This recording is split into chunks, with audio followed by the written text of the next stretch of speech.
This is Mario. Beloved, winter since last year. So let me do what I was raised to do, to be mannerly.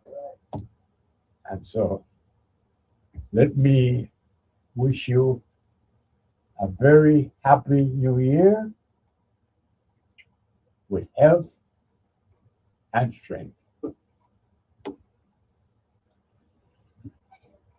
And then, beloved,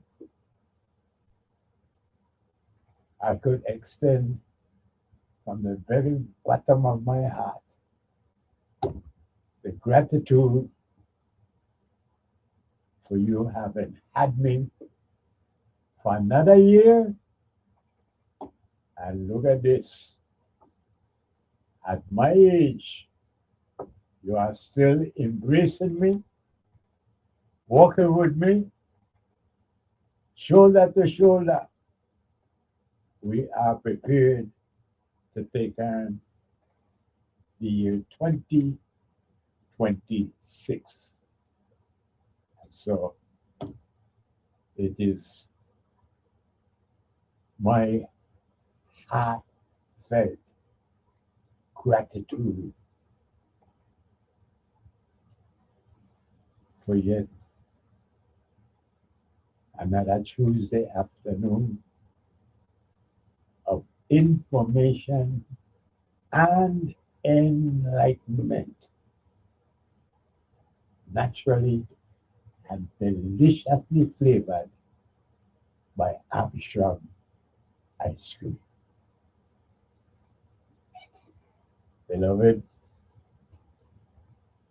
I can't ask for more. So let me show off a little bit by telling you that I remember that part of the housekeeping as we open up, I have to remember to tell you that at 3:30, we will be making room for beautiful Aisha to take center stage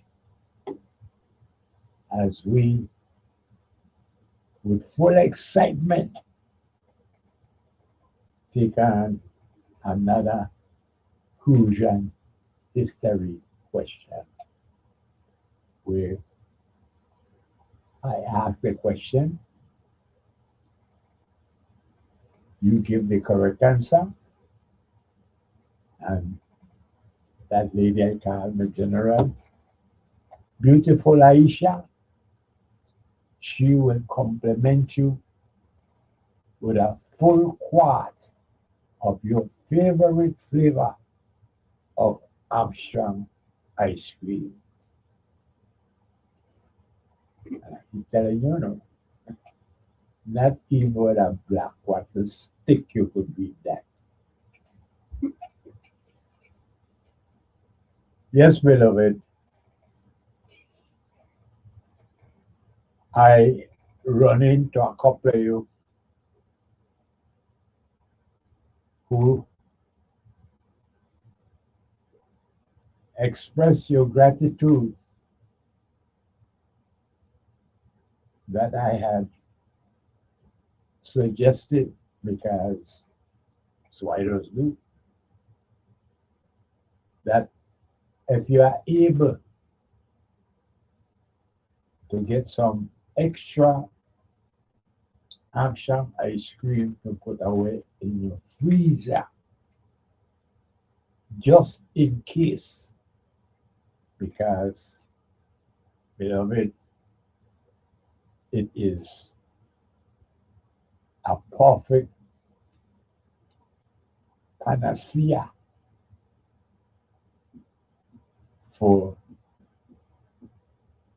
when you feel that your blood pressure got washed through your head. Beloved, reach in your freezer and get that Armstrong ice cream because I just don't know. Oh, I try. I can't think of a better stress relief than to lick that Armstrong ice cream and get the stress. I mean, just rid your soul of all that stress. And yes, I have to say that you're welcome to the couple of you who thank me for it. Why? Because, beloved, when you heard that the President of the United States, Mr. Donald, Donald John Trump, had the military of the United States invade Venezuela and kidnap President Maduro and his wife and take them out to jail in the United States where they are supposed to be tried for drug trafficking. But the peculiar thing is that once they went into Venezuela supposedly for drugs, we don't talk about drugs. The more we think it's about the oil this, the oil that, the oil that. I don't know. But beloved, when that news spread, I could only imagine because I know how it hit me. And so to them and those of you who meet me and say, Mario, I thank you for it. I really had some Amsterdam ice cream in the freezer. And I went for that freezer, reach in there, and let me tell you, it is the best stress relief that I could think of. And so, to all them and those who, beloved, could see, as I am seeing, that this year of 2026 going to be extremely stressful. That ain't reason enough to keep some Amsterdam ice cream in your freezer as your stress relief medication. Well, I know I just do it. I just work for me. But beloved, all I could say over and over and over again this one. What would we do without Amsterdam ice cream? Because as things just seem to get more critical, more aggrieved, more worrisome.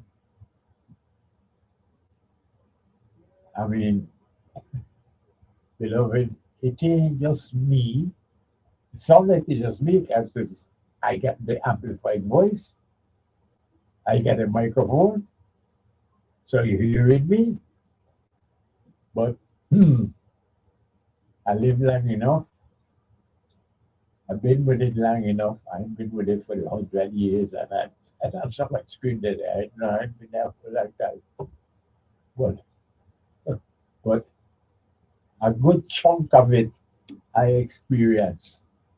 I will never ever forget Mr. Ivan selling ice cream and a bicycle, a rally bicycle.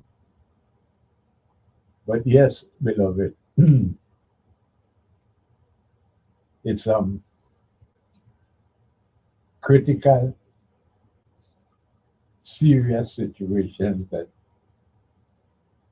really confronting us. And I don't know how to present it in a more pleasing, more gratifying, and less stressful manner.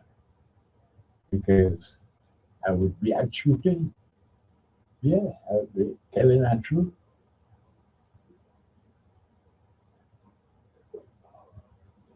I am a loss of words here because I don't have a TV. So I don't get the news like, well, the average one of you. You up to date.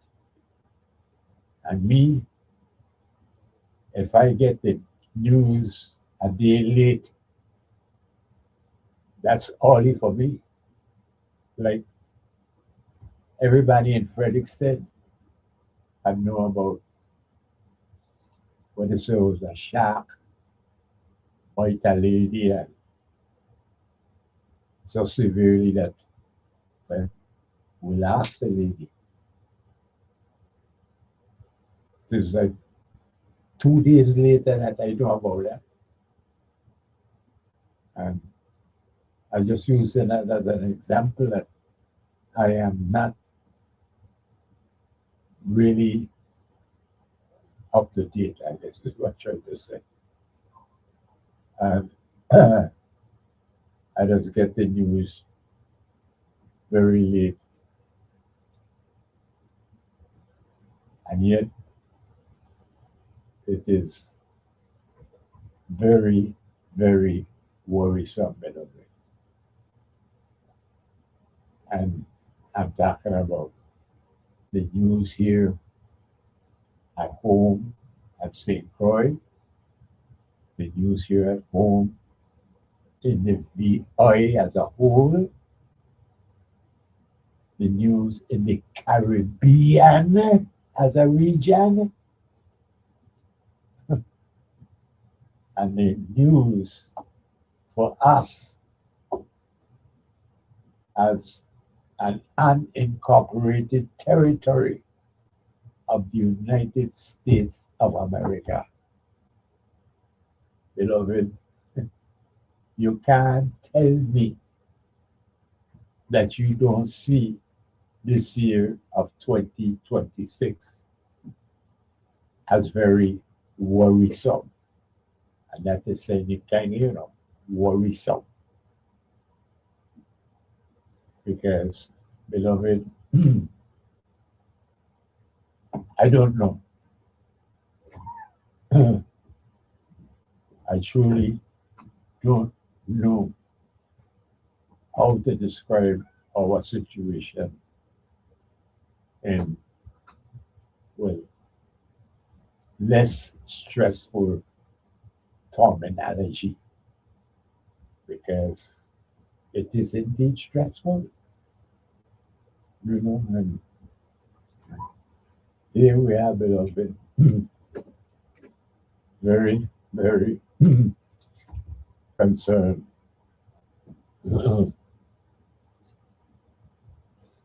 Very, very concerned that, well, at any minute we could learn that our entire region, and that means the Caribbean, is a war zone. Yeah, a war zone. And the fact of the matter, beloved, is that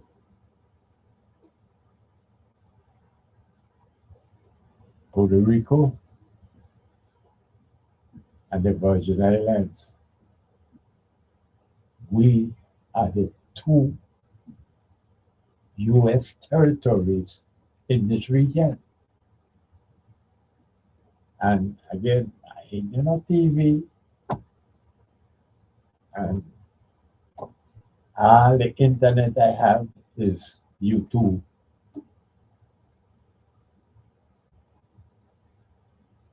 I am grateful for the internet because it is, well, as you know better than I, it is an excellent source for research. But the fact of the matter is that as little access as I might have to sources of news, that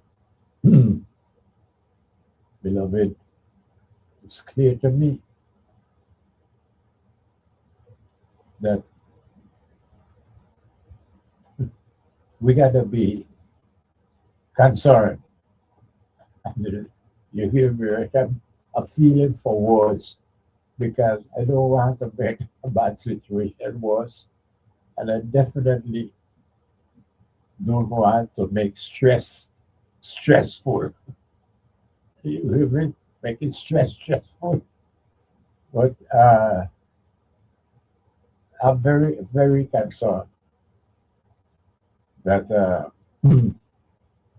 this year, 2026, is going to be a very challenging year for us.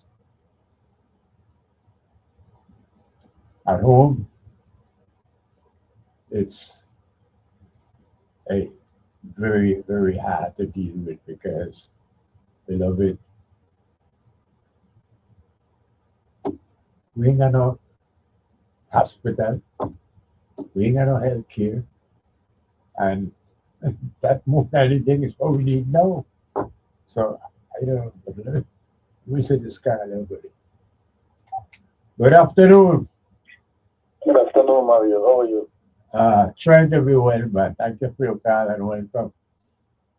Season greetings, happy new year. Yes, man. Many happy returns to your health and strength. Yeah, man. You too, health and strength to you. You know, keep that body in motion. You know, Try to stay active. 2 hours every hour. Get about that chair, half an hour. Stand up, sit down. Right. You know, makes a big difference, man. Put your hands in the air. I hear you. You know, circulation is everything. I hear you.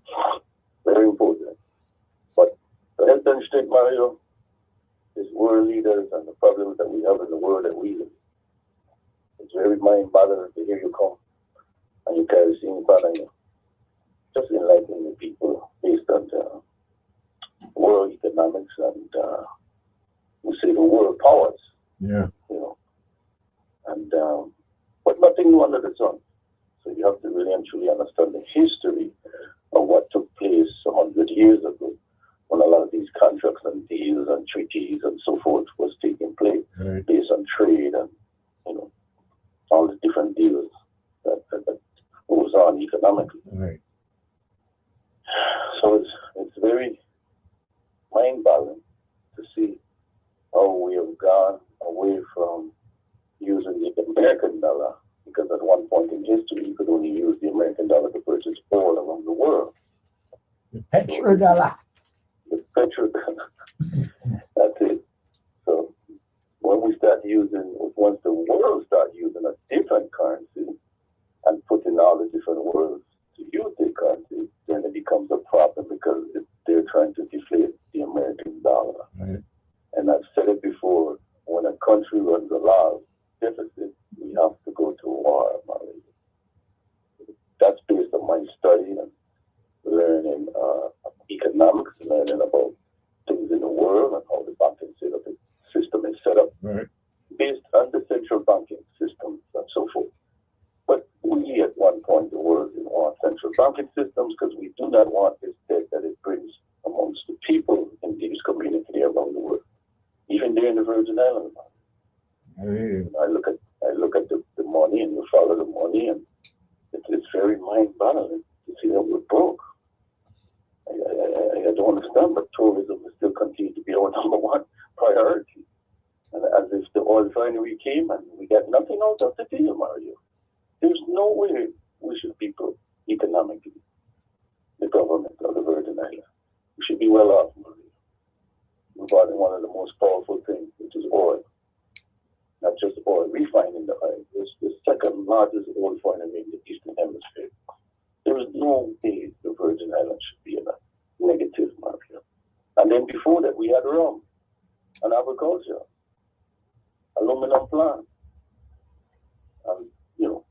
I know those money still sits in those accounts. They didn't disappear. There's still funding and money still sitting there. So, like 2008, when the market crashed, Mario, a lot of that money put into MERS, you know, mortgage electronic registry. And the money still sits there in MERS. But you have to understand how things work economically. They figure out ways to hide money to give the people the debt. And that is not a good thing, Mario. We, the Virgin Islands, didn't have a deficit. We worked together when we freed and coming out of slavery. If one needs a house built, we work to help build a house. We keep our money together. That's an engine or a wheel circuit in the community based on economic merit. I understand what I grew up in. So something I lived through, seeing the community, helping each other, build a home, get some land, clear the land, and agriculture. I mean, hey, I know exactly what you're talking about. I mean, I think I've been here just a little bit longer than you. And yes, I know. I am fully aware of what you're explaining. And it's a damn shame that we could not develop the leadership to help us not only improve on it, but just to maintain it. Yes. As opposed to what you describing here is how we have totally lost it. You know, and I mean, and so many of us that are growing up in these times here don't even know what you're describing. They have no idea what you're talking about. No. So we went from ownership, having no debt. That's we own our business, we own our home, we own, things there in the community, beaches, land, etc. And today we've lost a lot of that market. We don't own a whole lot of those things. And now we have debt. We have a deficit, and it put us back into slavery in a modern time. Yeah. When you really and truly look at it, because man, I got to pay this thing for 30 years, 15 years, 7 years. And some people don't even live to be that long. Yeah. So I was just touching based on these things, economic, how things work based on the banking system. And we don't have a money press here in the Virgin Islands, but we have, a lot of billionaires and millionaires come to the Virgin Islands. And we saw the biggest one was Epstein. And he was able to manipulate our look based on money. And then it's a shame. And you see a lot of them still getting in trouble, using money from funds, and they set themselves up for failure because of the past and the foundation that is laid for them based on our structure of our government when it was changed from Victory 66, And Poe Ali that wrote the book said he regrets to know that took place. It should have never happened to a one-party system. It doesn't work that way. It's not working for the best interest of the people of the Virgin Islands. And we come on the radio, Mario. I love the Virgin. I was born here, native Virgin Islands. I have family. My family goes back 400-500 years or more back. But that's just in one museum. But knowing who you are as a person, as an individual, I love the Virgin Islands. But where do we go from here, Mario? The Virgin Islands was a better place in the 60s, 50s, 70s. Yeah. And then it had a change coming into the 80s, 90s, and so forth, where we are today. It's a big shift. And that's what I was trying to find, soft words to talk to my beloved audience about how challenging the time that we're living in, and this year 2026, how it's very concerning to me that we don't have the leadership, as you so clearly pointed out, that we deserve as a people. A people with a history of resisting, of overcoming, of embracing challenges and fighting back, resisting. And here we have now, just as you called in, I was just talking about the fact that what hospital do we have? as we now, because you on the same wavelength with me, is, it's concerning. Our immediate future is very concerning here. We don't have the leadership, you know, uh, that we could have any confidence in. And at the same time, what we could realize it could be very challenging to our well-being as human beings. We don't have any hospital, and this modular healthcare system that they gave us after the hurricanes. I mean, its lifetime has already expired. This is supposed to be a temporary thing. I mean, I just don't know. I just don't know other than that it's a very challenging time for us. And I wish us all well, Mister. I wish us all well. Well, we could only just pump the brakes, Mario, and shine a light to our leaders that learning your history, learning economics, Main Street or Wall Street, learning the structure of how your foundation is being run and being run through the ground based on the mismanaged funds continuously, more and more people being indicted. I mean, it doesn't stop. Yeah. Mario, the book is laid within the stories. You know, the number one thing to find out everything is follow the money. Yeah. We think the feds do follow the money. Yeah. It's that easy, and they don't understand. Every time you do something, some type of transaction, whether you try to hide it, it's not hidden. You touch that money, it's very accounting for. It's that serious, Bobby. Yeah. You know, so either you're doing what's right for the people, for the community best interest, or you're doing something to look out for self. And when a lot of money is being poured into the community and nothing is being done, well, we know that the money is being going somewhere else, Market. I hear you. I hear you. Yeah. Especially under Irma and Maria, all the amount of money WAPA has been received, that looks like a big slush fund, money laundering. Yeah. Look like a lot of it. They had a lot of employees from that time to now. I mean, I still see what's going on. Yeah. Who all got a job year, 2 years, 3 years, got their bonus and cash out. It's there, Mario. Yeah. But I guess that's how they decide to run a government, or I don't know. It's a shame. But where we came from is, our parents will give us lick, uncle would pull up with butter, and so forth. Yeah.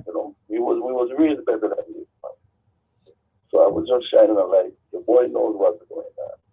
Don't let him fool you. I always know what's going on. Appreciate you. And it's about having a better version, a better place to live in, Live it, love it, make the best of it. You got to get away from this war, hunger, and the light has been touched. Yes, Or sir. the torch has been lit, I should say. And Yeah. it's still just there burning. Start something, there's got to be an end. Yeah. So, Give thanks, man. Give thanks. unfortunately, our lives is like a chapter. It's supposed to get better by the chapter. So, I will leave on that note, man. I want to love people. Appreciate you. Take care of yourself, man, and thank you so much for the time. Yeah, you All too. right. Yeah. Beloved, let me share some information with you that I think would be helpful. It's might be small in terms of the challenges that we're being confronted with, but nonetheless, beloved,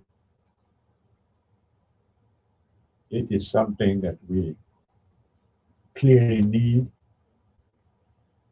and should be thankful that it is here.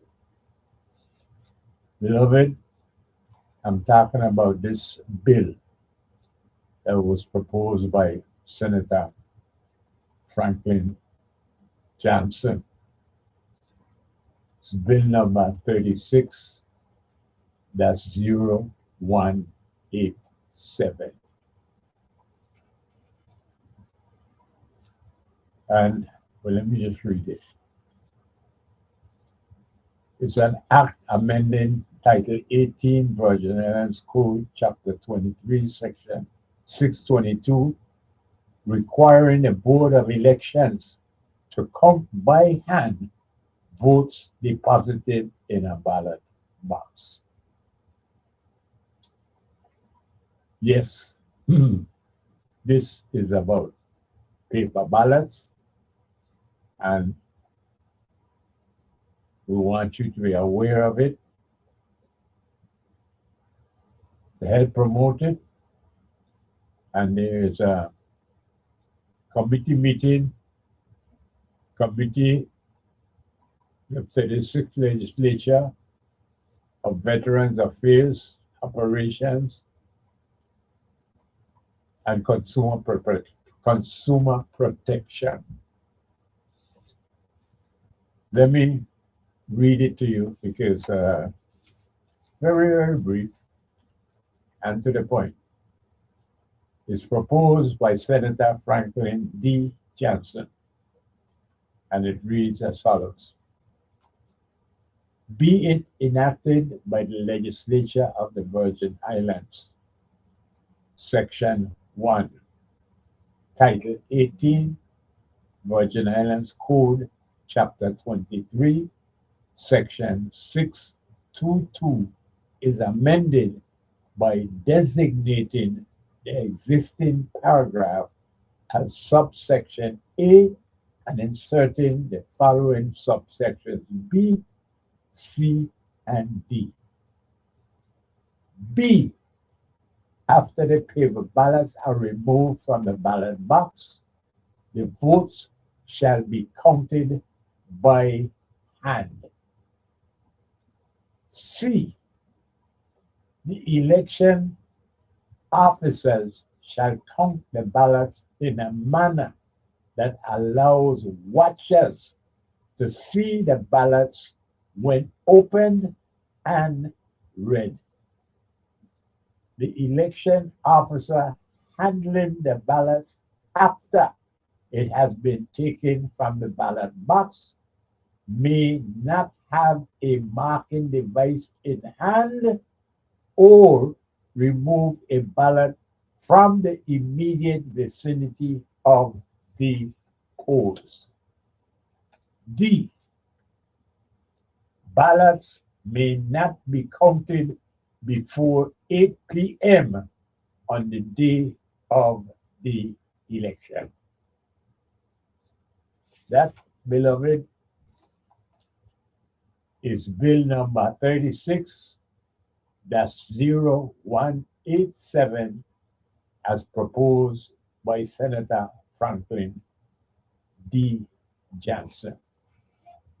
And beloved,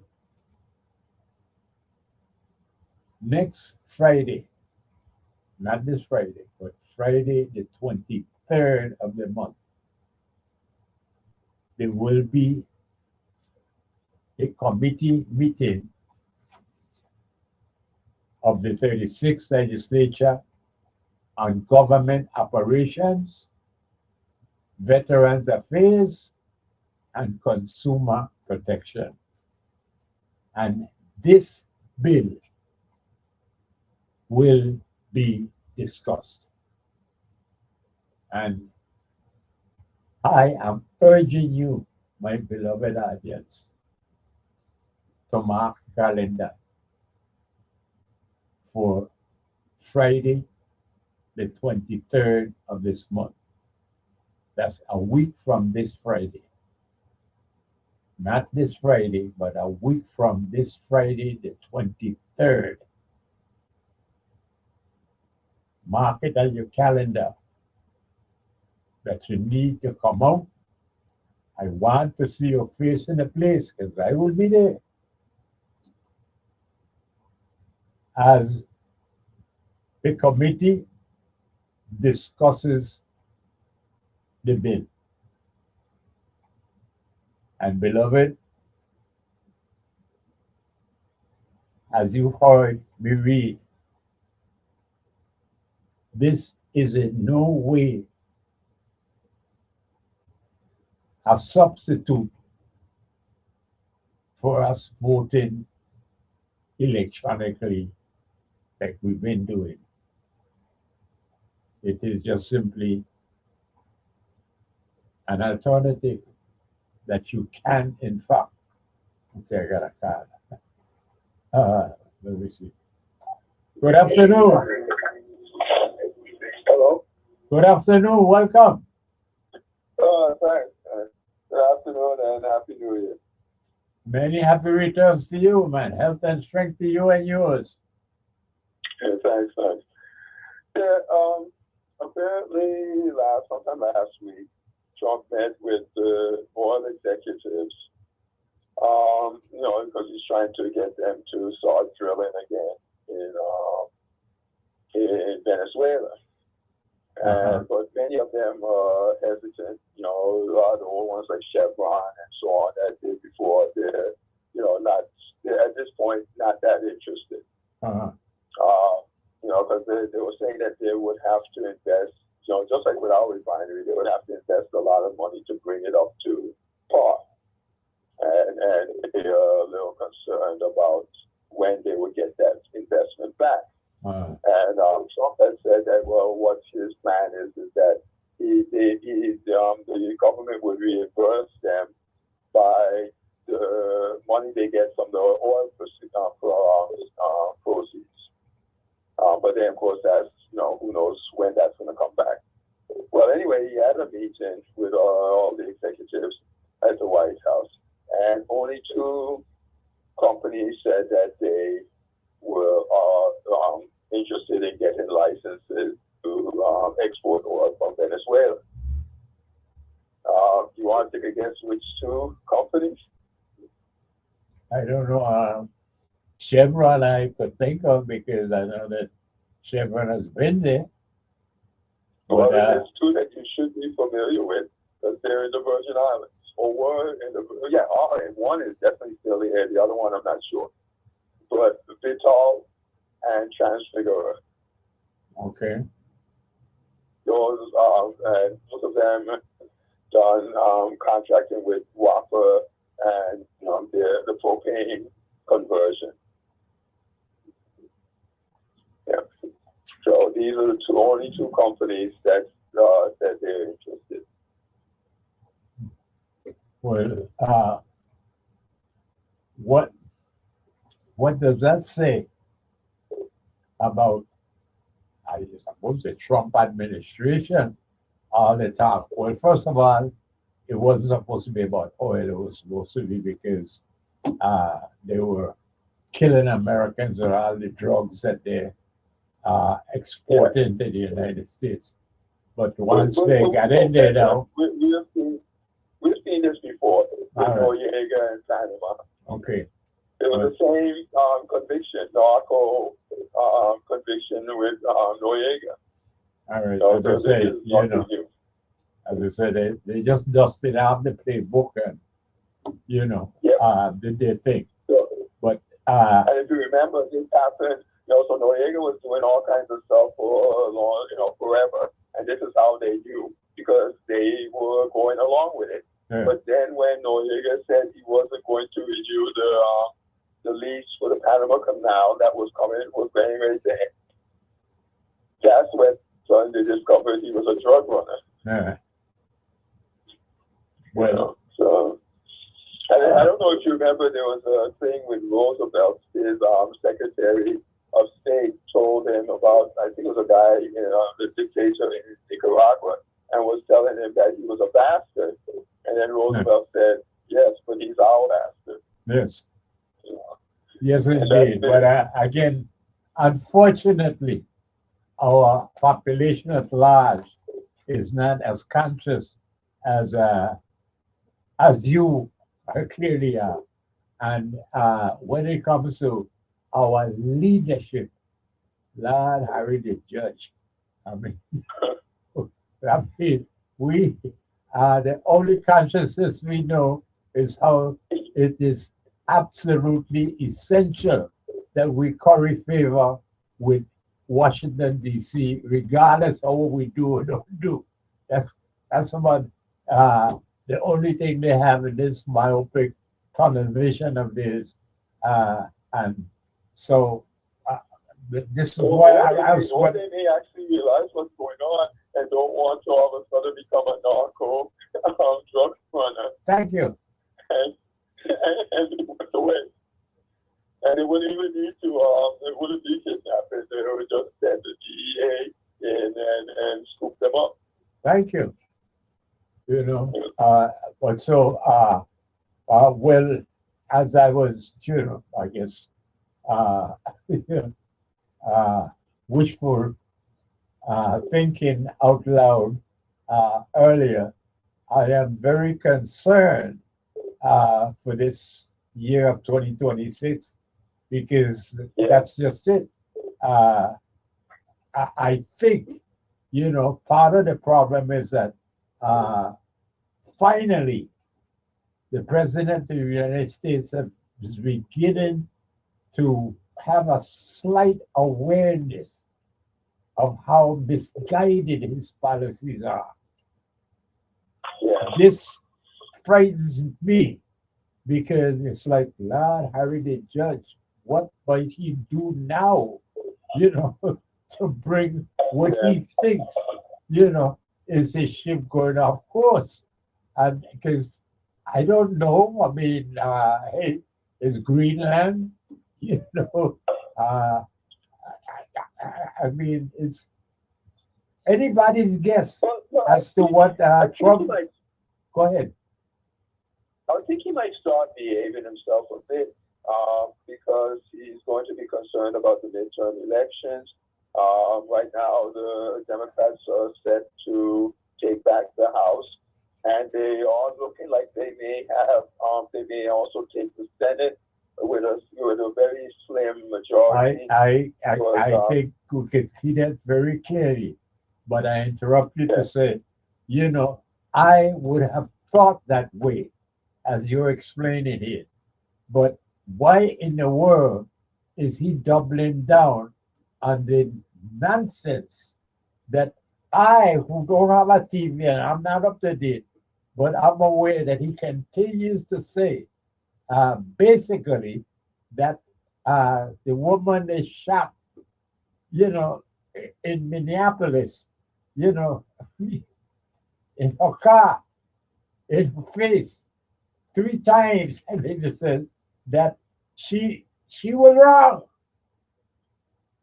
I mean, how could you double down on that? How could you double down on that? I don't think he has to kind of have this posture with it for his MAGA people. Well, I think if he doesn't, he would lose even more of them. This is why I bring it up, because I'm saying, hey, if you're thinking about, November 26th, which is now 11 months away, why don't you just find a way of correcting the dumb explanations he doesn't really have to. It's just like the same thing with the elections. He didn't have to get Black and Hispanic people to vote for him, and that wasn't his strategy. His strategy was to get them to stay home, and it worked, and that's how he won. Okay. It's not that he got them to vote for him. He knew that was too far of a stretch. Okay. But he knew he could convince. He knew he had a shot at convincing them not to go out and vote for Kamala and in 2019 Hillary. Okay. That was his strategy. They were putting out stuff, on the net and all over. All right. So maybe you're right. Maybe that's what it is. Maybe that's what it is. But again, there's a lot that can happen between now and November, and it just seems to me that I think his strategy is not to get the people as riled up. So it's not that he figures he's going to win any of these people over, and he doesn't want to. So what he's trying not to lose his MAGA supporters, but also don't get the independents too angry at him to the point where they will come out in large numbers, which is what presently I think is the situation. A lot of independent voters are upset about what's going on and are planning to go and vote against Republicans in the midterm elections in November. And so I think he's going to start turning toward being a little calmer, not changing. He's still going to, because he has to maintain his MAGA supporters, so he can't change. All right. I hear you. I hear you. Pardon? No, sir, I hear you. I hear you. And again, you know, I'm thinking to myself, who am I, you know, to push back on your theory, because you are much more aware of what's going on. And in the past, you have, well, you've shown to have a rather clear-cut vision of what is taking place in Washington, D.C. And so I will go along with that, and we shall see. We shall see. Yeah. So that's what I'm expecting. Slightly milder, and I said slightly, ever so slightly milder Trump. Okay. In fact, he's trying to be a humanitarian, talking about bombing Iran or doing something with Iran because they're killing off their people. And, you know, we know Trump ain't concerned about no Iranian and what's happening to them. But I think he's trying to promote this, but, you know, good guy image as much as he can, which is, you know, not going to be anything like a real good guy, but, you know, it's Trump's version of a good guy. I think that we're going to get a little bit more of that, because he's also worried about getting impeached. He's told the Republicans, look, you know, you guys need to win your elections, because if you don't, and the Democrats get the House, I'm going to get impeached. Yeah. You know, so he knows what's on the table. And I think he knows what he has to do. I don't think he could be doing what he did in Venezuela and stuff all throughout towards midterm, and the Republicans regaining control over the House.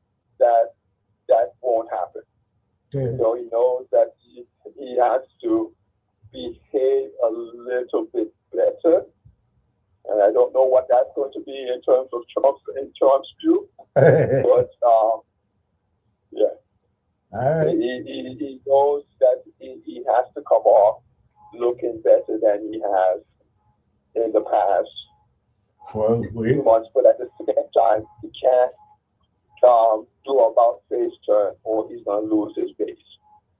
Right. So he has to come out and say, "Oh, that woman was a radicalized terrorist, and that she was trying to hit the police officers," where there's clear evidence that wasn't. The police officer put himself in front of that vehicle and created the situation to shoot the woman. Yeah. And it seems like it's because months before he bagged about 50 yards by a vehicle that he was trying to get the driver, and somehow his shirt got hooked up on the door and was dragged. And so it seems like he was waiting to get back at one of these people and created that situation. It was clear he was to the side. He walked in front of the vehicle, walked to the edge, and the woman seems like she was distracted. She was, looking at the other ICE agents that were trying to open up the door, to the point where she was driving off, leaving the person she was there with. The person she was there with was trying to get into the passenger door, but couldn't. I guess the door was locked. And she didn't even seem to realize and forgot all about her and took off. So I suspect she probably didn't even see that police officer. I see. Well, You know, as always, hey, we appreciate your analysis, and at least I do, because brings me up to date. And we shall see. But I, I maintain that there's some challenging times ahead of us. definitely, definitely. We can't say we're bored. These are clearly interesting times. A lot is happening, I hear you. and hopefully things will work out for the best. Appreciate your analysis. Yeah. Take care of yourself. How's that strength to you? All right. All righty.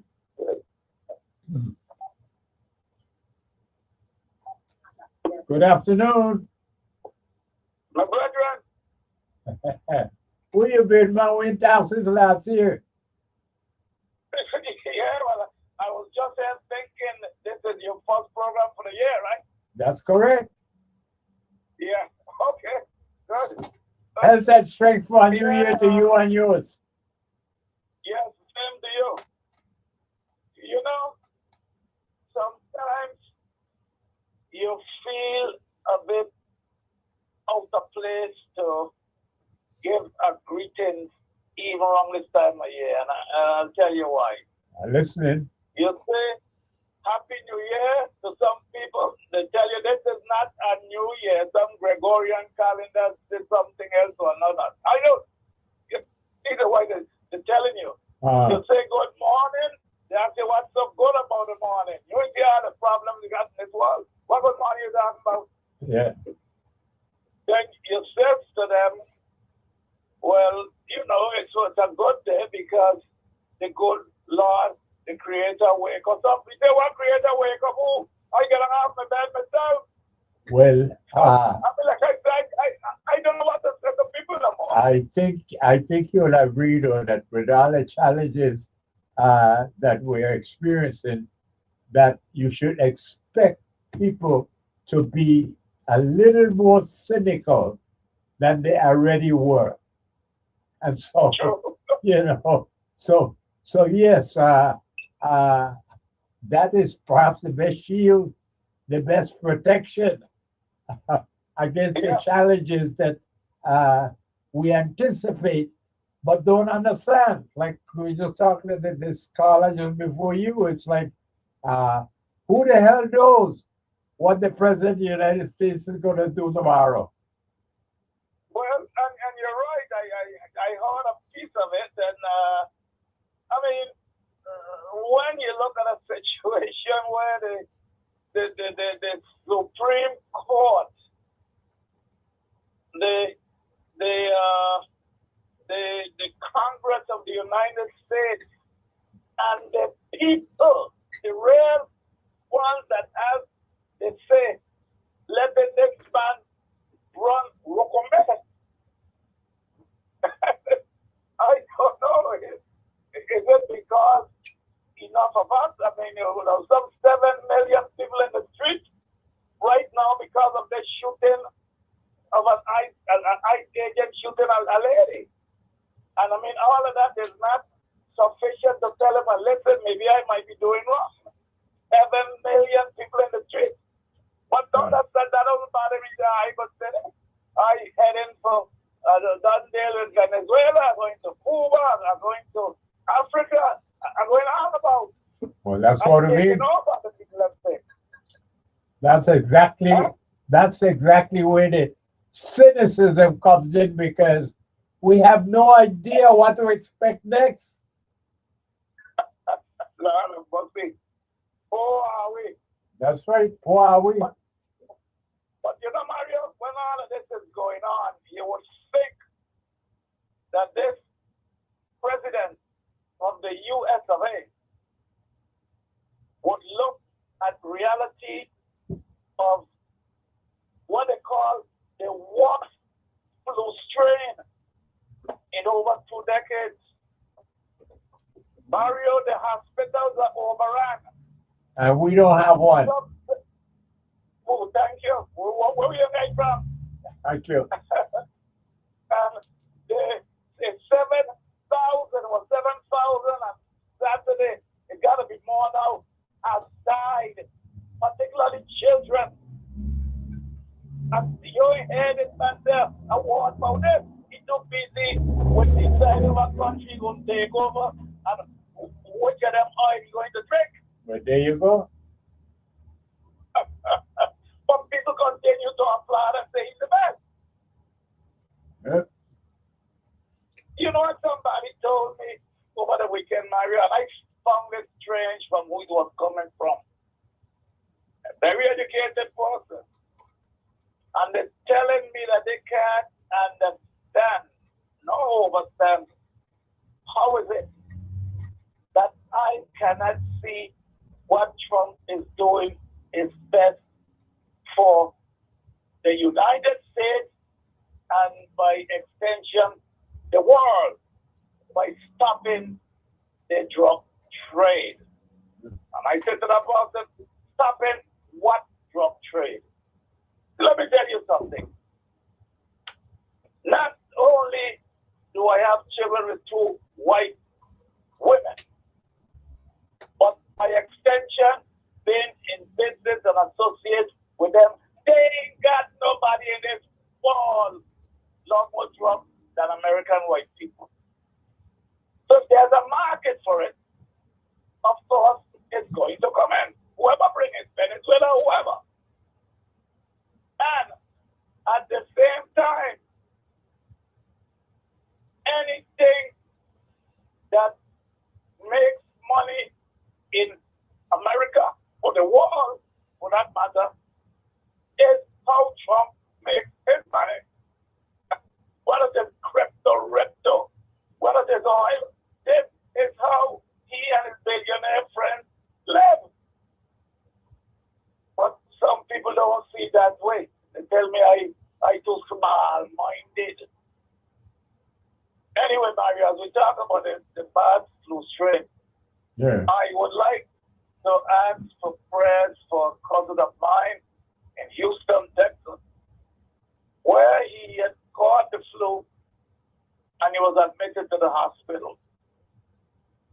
Being there for a day, going in the second day, he suffered a heart attack. Oh, Lord. And they was able to bring him back. Now they're telling me about 2 hours ago in a text, his kidneys have failed and he's now on dialysis. Oh, what is his age? How old a person we talking about? He is in his 50s. Oh, he's still young. In his 50s. I'll tell you, a young, old, strong man going good, going all the time. Yeah, no, when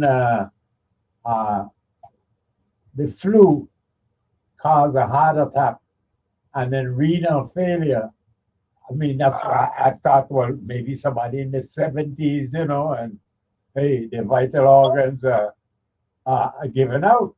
But in his 50s, that's, whoa. Yes, yes. I could understand why you would be asking for prayers for him because that is certainly unexpected, man, for somebody in the 50s. I don't know how to comfort his wife and his children because they can't understand and believe their father was here, go to the New Year's and thing, having fun, dancing up and what's that. Yeah. And now they say, me, I don't keep me. So where they gone? That's yeah, right. Now, you know, that's how bad this flu strain is. Yeah. And you know, this morning, as I alighted from my bed with the help of God, my mind went back to what you used to be telling people during, whether it was a pandemic or a pandemic. You were telling them that you're not no doctor and you're not here to frighten nobody, but that you would recommend. And you never say mask. Whenever you use the word mask, put a covering over your face. Am I right or wrong? No, you're absolutely correct. Yeah, that's right. And again, it's the minimal that I could suggest to my beloved audience that, hey, that you're protecting yourself and you're protecting others. True. But I'll tell you, there are some amongst us that are smart or careful with their health, and I see it a lot in big Walmarts and big stores where thousands of people go through there every day. Yeah. The cashiers and some of the other staff has never stopped use of face covering. And again, it's it's not smart, but it is obvious that they should do that because of the traffic that they're dealing with. I mean, don't take a genius, for you to understand that, hey, if I'm going to be exposed to so many different human beings in this serious time where a virus is in the air, maybe I should protect myself. True. And even on airlines, you see it. I mean, I travel a lot mostly between the southern states. If I'm not driving, I'm flying. And the people are wearing masks. But I understand back home, they see them playing with a whole mask, they don't need them. I don't know. Well, we have not had, a virus crisis, let's put it this way, in the Virgin Islands, or for that matter, anywhere in the Caribbean, as has had in the United States and Europe, because we don't have the metropolitan areas. We don't have, a situation where you have 100,000 people who, commingle on a daily basis. We don't have that, and so so it's understandable because we've never experienced a thing like that. That people say, and the truth that teacher say, uh, that's overkill. We need to do all of that. But it's simple and simple that we are, well, tiny when you're looking at a macro vision of the virus attacking. I mean, hey, uh, we're just what are you talking about? Atlanta, Houston, not even going to place like New York City, but just like Atlanta and Houston, we don't have that kind of population density on a daily basis anywhere in the Caribbean. That's true. And however, Mario, yeah, the big conglomeration and Yankee people and people from Europe comes to the Virgin Islands and the Caribbean. Yeah. Yes, they do.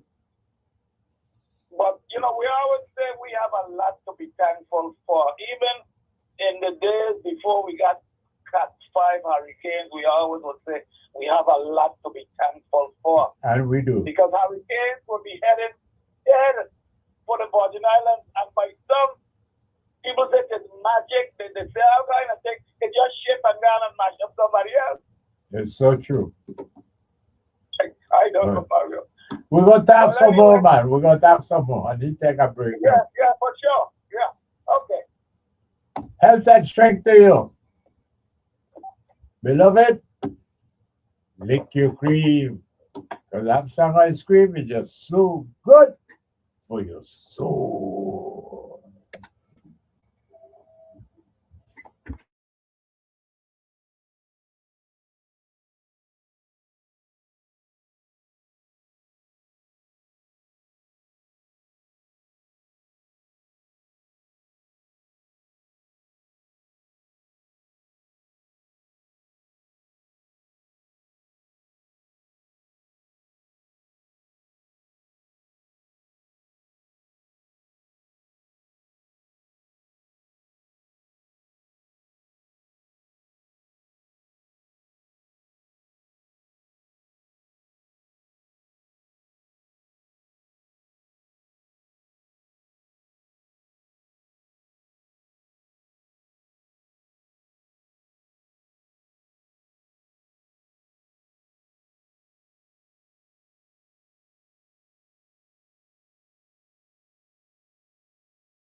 back.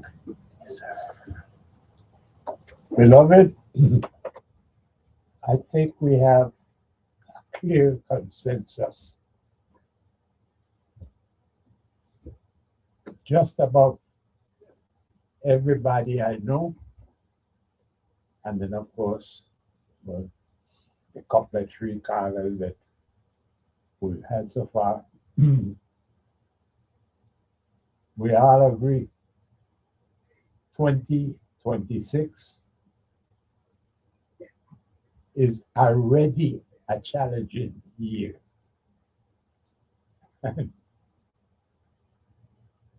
We are yet to be halfway through the first month of the first. One of us say confused myself. And so we're yet to be halfway through the first month of this new year. And we are already facing critical challenges. Beloved, if we had to talk about the worldwide situation in the United States, the situation in the Caribbean region, which is now very much triggered by Venezuela. Beloved, it is clear that we can't dismiss what has already happened and what is confronting us as we deal with it. And yes, we have to consider the fact that there'll be midterm elections in the United States. But here in our unincorporated territory, we have general elections. We are going to be electing a new government. How about that? Hold straight. Good afternoon, welcome. Yeah, Mario, again. Man, welcome back, man. Yes, man, I got room for you. Good. Okay. The governor, I understand, is ready to give probably his last state of the territory address. I had a sneak peek into some of the things he would be saying. When I see the things that he's beating his chest about, I say, my God, this gentleman really don't like his people, the people that he works for, the people that he's a farmer to. He don't like them. And you're going to come there. And let's just say in the case of housing, you ain't built one apartment. But because Herodias and St. Croix was rehabilitated, and I know Herodias, and all of the public housing projects, I used to manage them. I used to be in charge of them. You will talk about how pretty and nice they look. Of course, they look pretty and nice, but government had nothing to do with it. It's the housing authority that has federal money to do these things. What, there's some of us that I truly don't understand, Mario, why they are this way. I can't understand. I thought the problem was me not understanding. But I meet with people from all walks of life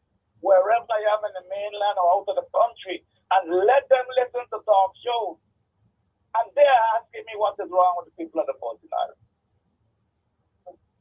When they could twist them out and say the governor is the best governor. My God. Why are you saying that? Because maybe 10, 50, 100 people ain't dropping dead at a time for lack of health care. That's why you're saying it's the best.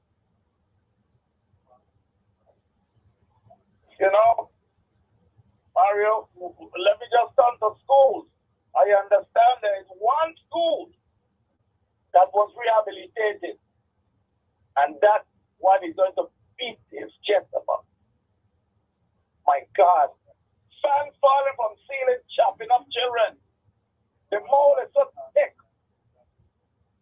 And by God, he's the best governor. Mario, the one that uses masochistic. His legs we like and we feel somebody. Well, you gotta remember that when you talk about chattel enslavement, which is what our ancestors went through for a couple centuries, it is a system that dehumanizes you. In other words, you are no longer a human being. You're a thing. You're property, a piece of property that belongs to somebody. And ever since that system was outlawed, we have not had an education system to rehumanize us.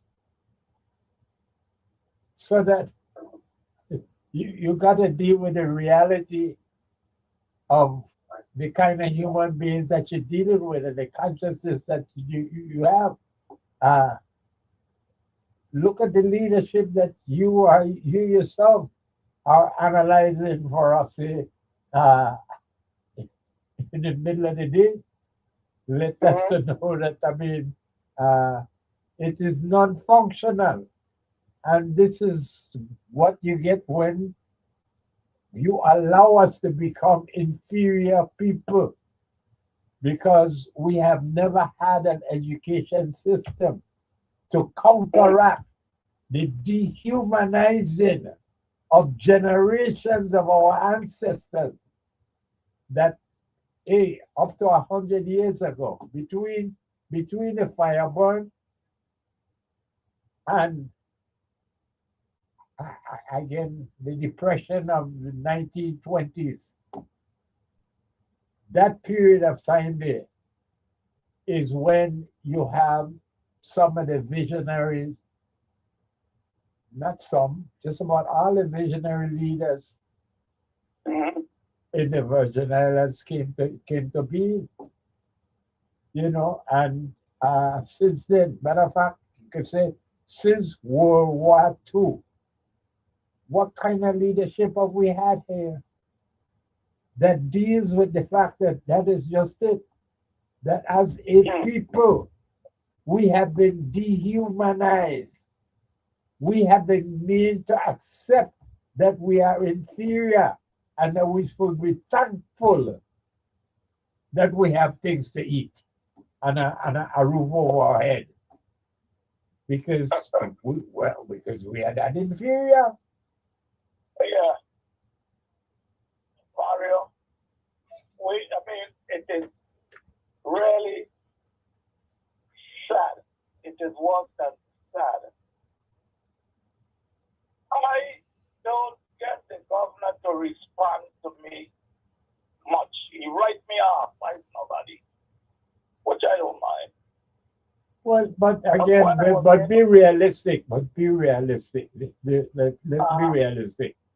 The man has been fortunate, and I use that term guardedly. He has been fortunate, and now he is at the end of his term. He doesn't have a thing to worry about, anything to concern him. who could say whatever they want to say critical about him. What does he care? I mean, what is he in his 50s? Yeah. Again, and however long he lives, what care does he have in this world? He's well taken care of. And we, our people, have made sure that he is going to be well taken care of for the rest of his life. And so all I'm saying to you is, please direct, your precious energy elsewhere, because he doesn't care. He doesn't even have a reason to care. He has been fortunate. This is his second term. And you're correct, Mario. My 6 children, maybe it's 8 if I add in the other 2, 14 grand and 8 great grand. I am being told, Daddy, Grandpa, great grandpa, you remove yourself from those people whose intention is to let the Virgin Islands thrive. There are things you could do out there, they're not listening to you. As a matter of fact, why you don't be on the radio? Why you don't call it that? Mario, you don't know how it burned my heart when I heard you said a high-ranking police officer say you should be killed because you're a communist. And then another one turned and told me, a police, I think she was just a sergeant, a woman, a black woman like me. If it wasn't for wasting a bullet, she would have shot me on St. Croix in a bar. But that's our reality. Is all I'm saying to your names. That's our reality. And Wow. you've got to face it. This is who we are. And and we have not had the leadership, and that's why. We almost in 1986 we almost got Bob Bryan, elected as a governor. That's as close as we came to leadership that is conscious of our situation. All the things that you are talking about here, and despite it, we haven't had any leadership to recognize that. People say, go ahead. I will close by saying this, and then I'm glad you go on there, because I have said it before, and I will say it again, irrespective of how them and those feel. If Dr. King, God rest him, was able to serve his 2 full terms, and my good friend Juan Francisco Juan Jing Louis was able to serve, he did serve 2 full terms. Yeah, he served 12 years. 12 years. Wanchester, I'm saying that Wanchester for 12 years. Yes, that's right, because he used for about 3 years of Kingston. 3 years or so. But again, I'm closing. Then we close the formula with Bob Bryan serving 2 full terms after Louis and King. The Virgin Islands was not, I said I would not fear of any apprehension, would not have been in the state it's in today. With that I go on, Mario. We talk some more, man. Take care of yourself. Yep. All right. But yes, beloved, unfortunately, since the days of the St. Croix Labor Union, which really was the first decades of the 20th century, because it became a legal union in 1915.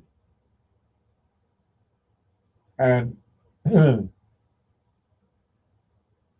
By 1925, it was a disaster because we had three labor unions at that point. Morris Davis had his union, Rabdi Chabot had his union, and they were fixated with destroying the St. Croix labor union. And that's the way we fought against ourselves, headed into the gale of 1928, the stock market crash of 1929, and the World War of 1941. And beloved, by the time it was all over, we were no longer Caribbean people, not even West Indians. We considered ourselves as Americans. And from then to now, our quest has been to curry favor with our colonizers in Washington, D.C., that we might get as much assistance as we possibly could. And so this is where we are. Our tourism, well, that's the reality. We are just a tourist destination that competing with all the other tourist destinations throughout the Caribbean. And we have no leadership that is concerned with any inside-out cultivation. We have no leadership that is concerned with developing our people. A people who are, whether we publicly accept it or not, the reality is that we are, in fact, the descendants of enslaved Africans who have never had the opportunity to recover, reinvigorate, rehumanize ourselves as a people. And a perfect example of it is what Brian Law for us to have Virgin Islands history taught in schools. How did that become so problematic? They're just teaching our children, our students, just teaching them who they be, who they are, their identity, their history. It's a major, major problem. That speaks volumes for our situation, beloved, that we have no leadership that is concerned with inside-out cultivation, no leadership that is concerned with developing ourselves as independent human beings. Good afternoon. Yes, good morning. Good And afternoon. hear you Good again. afternoon. Good afternoon, my dear. Welcome. Much blessings to you and your soul rested. Many happy returns to you and yours, my dear. I want to say this to you. I wrote down some things, and I'm calling on basically. I didn't want to cut into basically you were saying some serious stuff, and that's true as far as our ancestors. But when you were talking about earlier the healthcare process, that's what I want to talk about. Sure. And the lady that unfortunately, I want to say, distance to her family in the agreement process of what occurred in Dorch Beach. Yeah. Because I know we have little kids down there swim too, a little last children. That is about as popular a beach on St. Croix as any. But, wow. Well, my subject, I wrote it down and it said well taken care of. And you talking about we're not taken care of. And I have it in relation to subject matter of emergent and critical care down as far as process planning. Try not to get too technical on what I'm trying to say, but I'm gonna break it down a little more simple. In the upcoming, we don't have a hospital like you said, and the lady that had the unfortunately serious shark bite, like you couldn't even get her head or half of her heart. The time that it would take to drive, because it's in another town, to get to the main hospital, you know, there's no instance where it could be life-saving because the loss of blood. So my thing is, that's an eye-opener, and hopefully that the people from home realize that if any emergent or any type of critical process or hurt occur in another town, you don't have nowhere where you're located to go to where you can get care, because basically it's a clinic, or it don't have the equipment that you need. And even if you get to drive, I don't know what is it, 10 minutes or 15 minutes to get from Frederiksted to where the lady has to go. And when you get there, it's a clinic. So she didn't have any chance. So hopefully that is an eye-opener when they go to the postal board, that we seriously need something, because we don't have anything right now. There's nothing there to take care of us. So you just basically DOA, you dead on arrival. You know, so these serious injuries that occur, not saying that it can't happen again, it seems like you have to drive a long way to get some sort of care, which is no care. So I just wanted to say this because it's very serious. And I keep saying the word serious, and you guys know that. So hopefully when you vote in, those type of things are in your head as far as life and your life saving, and you know, it's about life.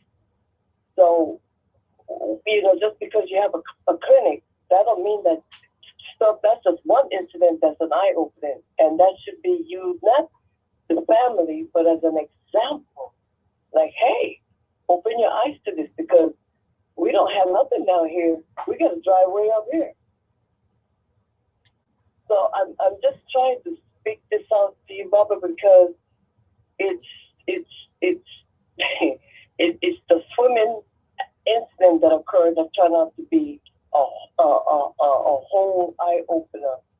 And I guess nobody thought about how far they had to drive just to get care. Well, if I might interrupt for just a little piece here. Yes, sir. I very well understand and agree with you with the matter of the distance that one would have to travel to get care. I understand and I agree wholeheartedly. Howsoever, I need to interrupt your train of thought to be able to point out to you and to the beloved audience that is listening, is that if we make it to Mid-Island, where the hospital is supposed to be, where the emergency room is supposed to be. I cannot agree with you using the term care as you refer to it, how far you have to get care for your situation. There is no care available. And that our medical situation on this island of St. Croix is that critical that there was nothing that could have been done to help that victim, that dear lady, even if she had made it from Dorch Beach to the so-called Juan Louis Hospital in Mid-Island, if she had made it in 5 minutes, it still would not have mattered. She could not get the care that her situation required. That is how desperate our situation is. So that's why I interrupted you. Yes, I agree with you all about the fact that, the distance that we have to traverse to get care. But I wanted to point out that, yes, it isn't just a matter of the distance.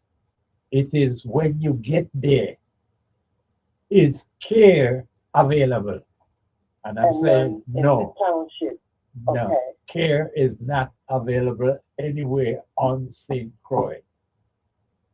Well, in the next election, this election process that comes up, Baba, that now that type of thing when you go into the voting polls, that the minds like that's what I was referring to as far as life saving, your life. That when they vote, that they will keep this in mind because it's an example of hey, this is it.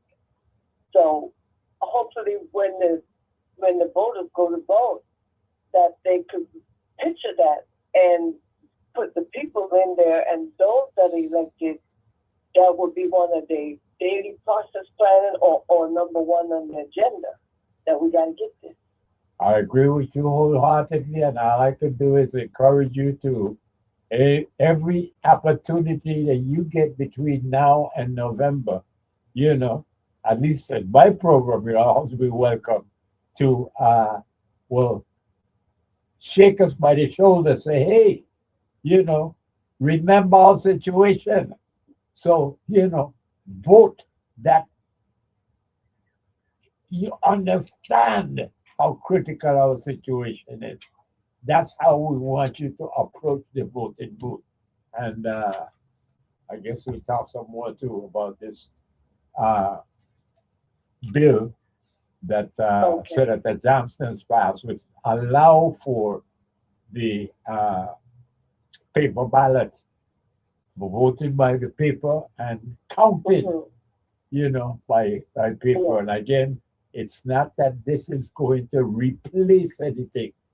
This is just an alternative for them and those of us, who don't have the trust in the system as it is now. Well, here's an alternative. Yes. So now you got a chance to do something. Yes. Well, I appreciate you showing me that, and I'm on the same wavelength, and I'm glad that you broke it out in a different, the same thing. But, I appreciate that because that's a heck of a situation, We're in a bad ways. We're in a bad ways. I don't know how it could get any worse. Well, I can say you're doing pretty good because we got our churches burning. So we just pray. We just not that, but we just take it easy. Yes, ma'am. Bless it, and again, love you, Baba, and thank you for everything. I share it to you. Thank you. And yes, beloved, that is where we are. It's that bad. And it's on us. We simply can't just re-elect the leadership that we now have. And I am not advocating like we do every 2 years here. We got to clean house. Get rid of all of them. Send them out home. Beloved, we need to find a way to make the candidates, hear me good, the candidates concentrate on the issues that should be paramount to our situation. And that is healthcare, like we've been talking about here, and also education. Beloved, those are two critical areas that we need leadership. Education and healthcare. Good afternoon. Hey, good afternoon, beloved. Welcome, Victor. Welcome. Yeah, Mr. Well, you hit me up when you talk about this education, Mr. Leadership. Well, You know. but it's a fact. I mean, you ain't gotta be a genius to know. You know, and I've said enough times here. It's been 400 years Yes, sir. from since the Europeans settled this place here in 1625. Yep. All right, 1625 to 2025 Yeah. was 400 years. So this would be the 401st year Yeah. of Europeans, white people controlling this place. And we right now to 379 since 1858. Well, the point is this: out of that Wow. 401 years now, 204 years of it was with chattel enslavement. Yes. Okay? So that, in other words, for more than half of the time that Europeans have settled this place here, they have had us and our ancestors under their control. Control. All right? And here now, they've said to us, okay, you could vote now. Yeah. You elect your own government. And up to now, we refuse to vote people in place who recognize how desperately we need change. You know, when you talk about the closest we got to a man that or a leader that will really guide us to this, well, being self-sufficient, or knowing who we are, which is the leader about Brian. I don't think about, because this is when they start to bring up our kind of propaganda, how we don't like this and can't for this name. I feel like people had the hand in that time. It come like the Lanzados, been right here, Yeah. they say Christ again. Right? I mean, still, because, up until then, they were voting for him, Right? and again, we got sabotaged because, his skin was black like mine, and probably they didn't like it, and he was educating people too, and, helping them out, giving them, helping them from the cradle to the grave, as you would say.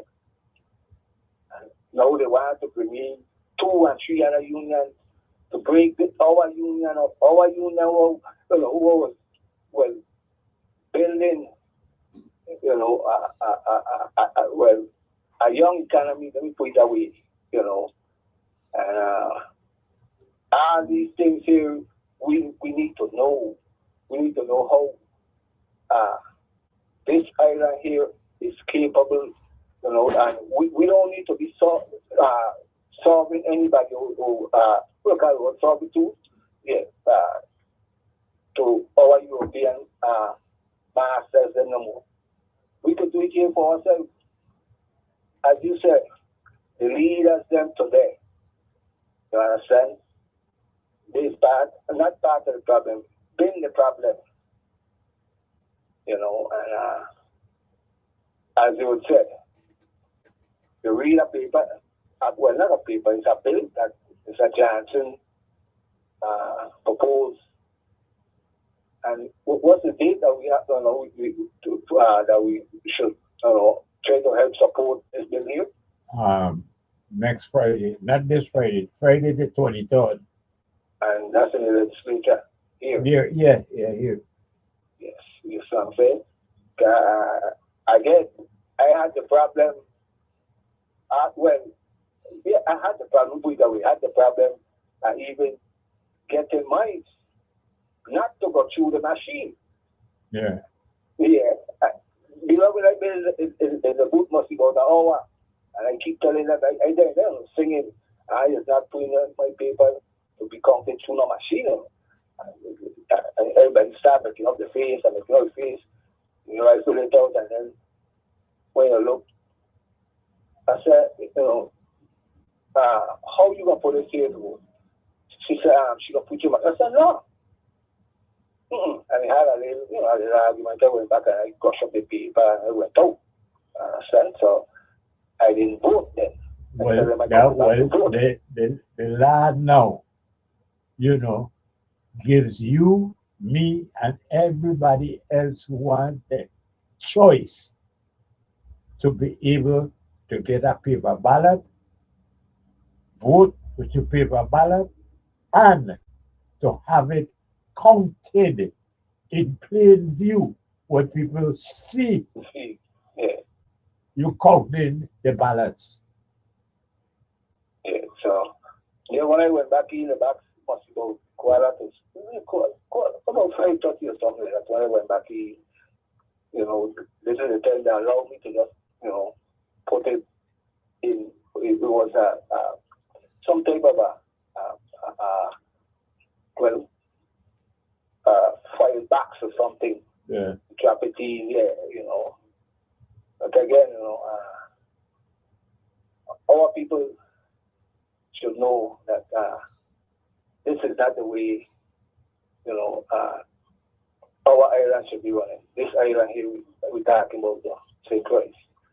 Well, beloved, that my generation could say that we the whole last generation to say that we ban it for extent. Right.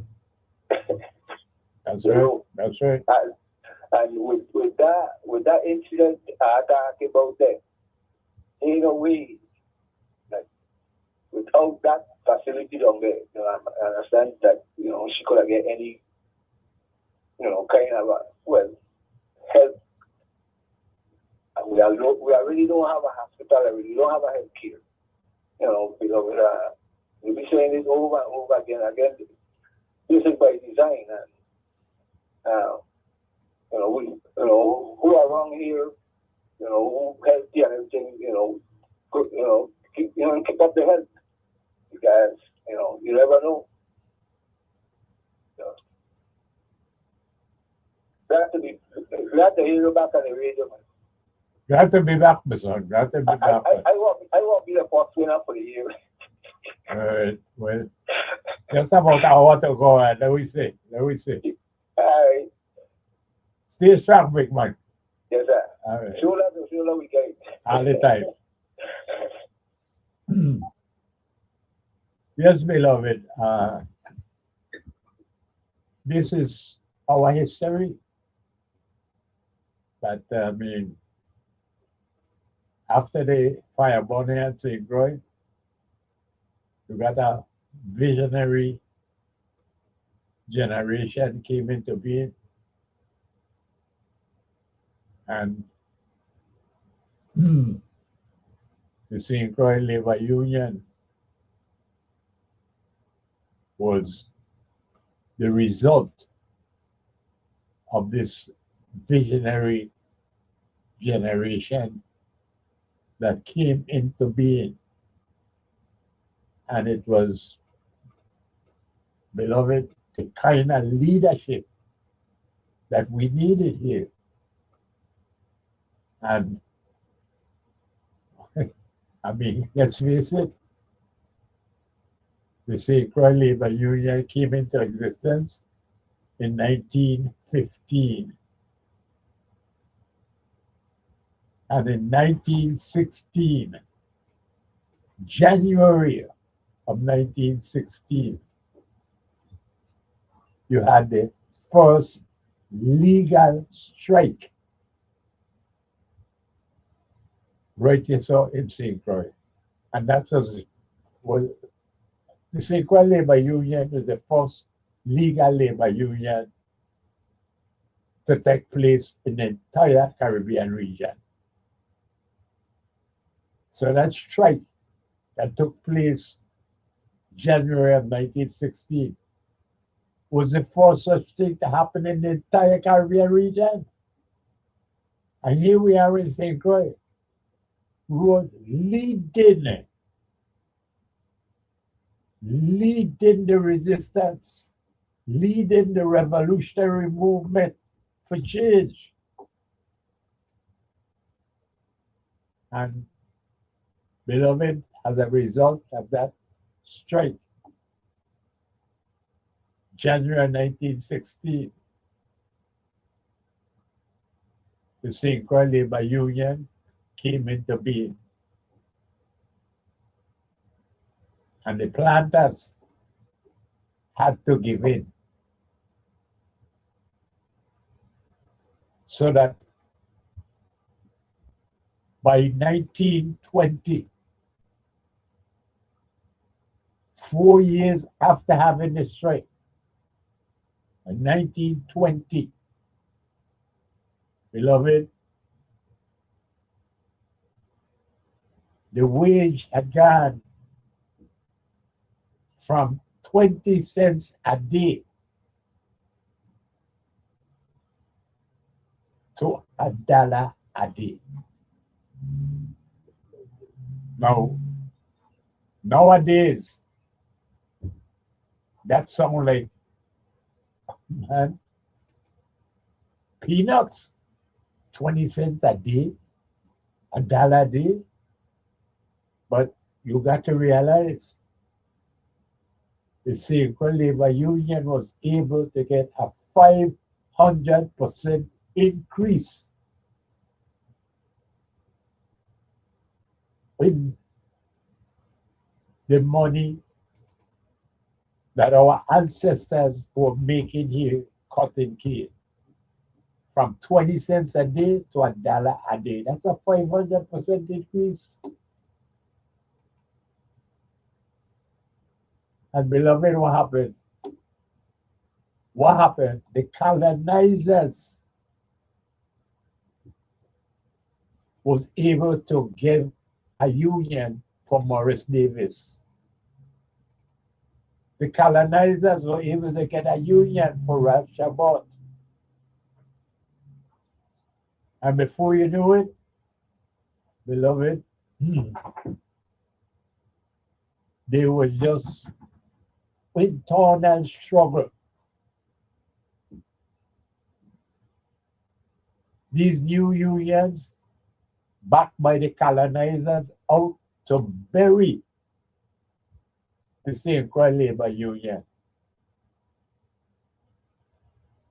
The one leadership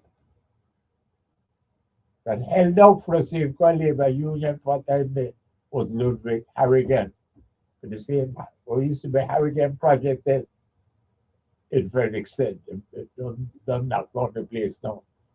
But Ludwig Harrigan. But who should belong? Who should? Good afternoon. Good afternoon. And welcome, welcome. This is some very familiar voice here. My one and only sister, this is.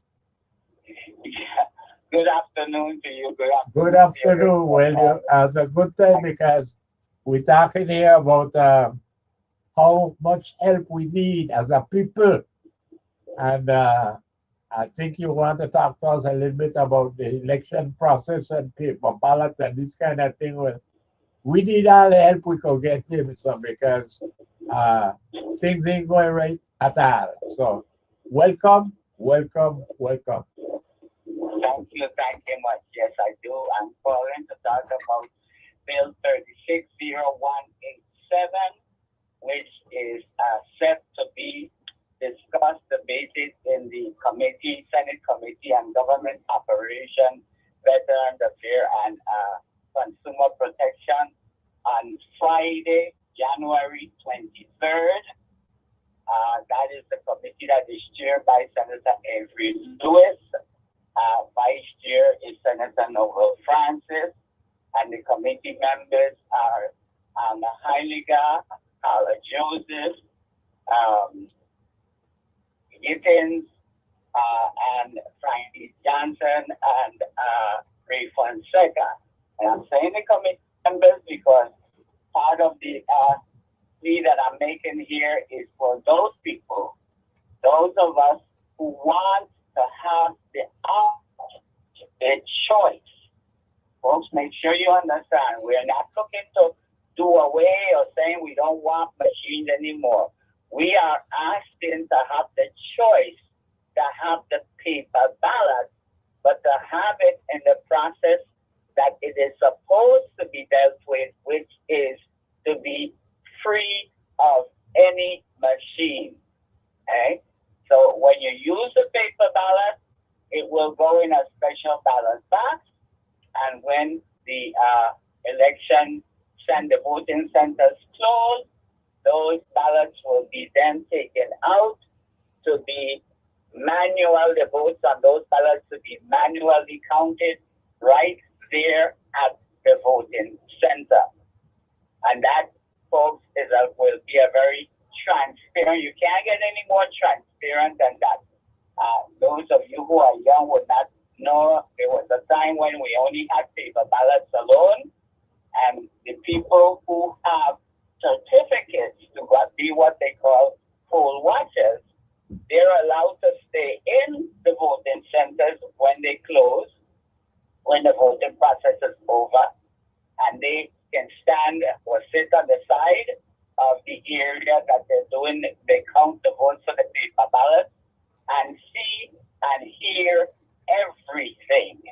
And this is why this is a process that is now being selected by a lot of states because of its transparency and because also of the documentation. Because the thing is, as they say, it's hard to challenge an election and say that it's rigged or whatever when you have the paper, which is the proof that you can review and verify what took place. So we're asking on the 23rd that those of you who want to have this option to please go and sit in the legislative hall in St. Croix and St. Thomas, because senators always mention that when they see the place full of supporters, they know that that is a representation of this honor and support. So that's what we're looking for. I don't know exactly what item it will be on the agenda because the meeting starts at 9 a.m. But depending on where it appears, the bill appears on the agenda, it might be a little later. But if you have the time, please, all we want to make sure is that you are in there when that bill 360187 is being debated by the senator. In the meantime, between now and then, email, text, fax, call, whatever, those senators that are and let them know that you are a supporter of the paper ballot and you're asking that they support your wish to get the choice, the option to use that paper. Want to use machine, but let us want to have the paper to be able to do that.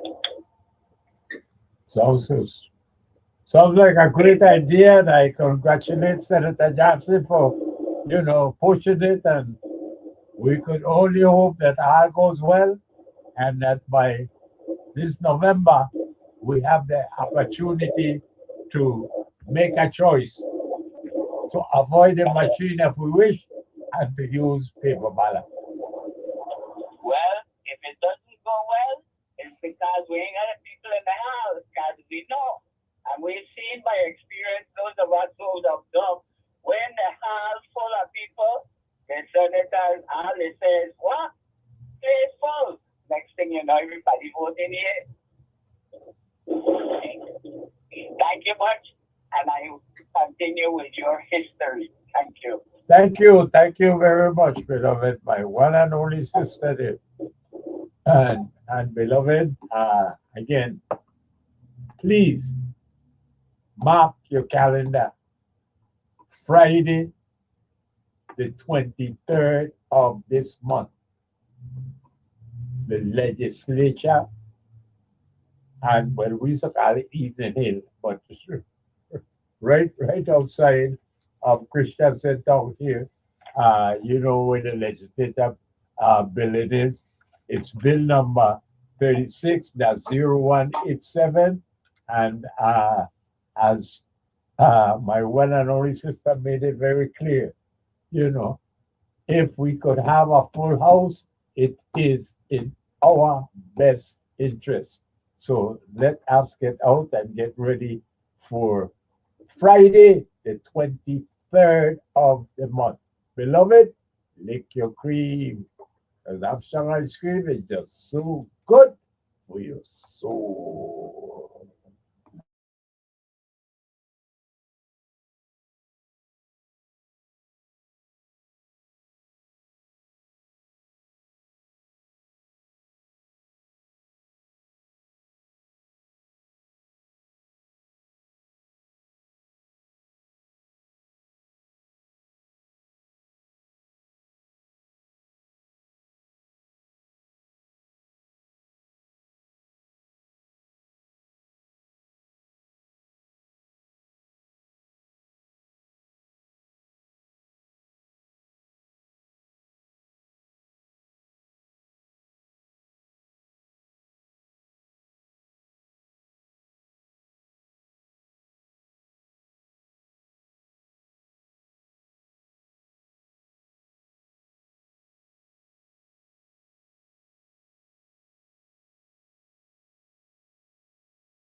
Beloved, and we got some callers waiting on our doorstep. So why you don't come with me? Let's open the door and welcome them in.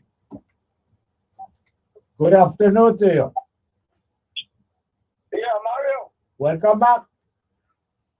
Yeah, yesterday on this self-same station with your one and only sister, she was on John Baptist's program, Okay. giving the same information with regards to the legislation that is going to be before the legislature. And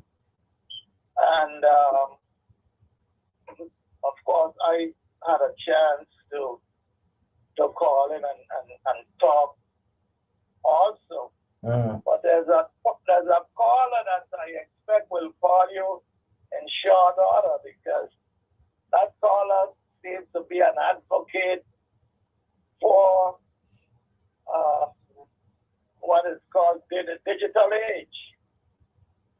And she cannot understand, never mind overstand, how we old people can get it in our head that the digital age is where we are, and with there needs be no paper ballot, no wooden box.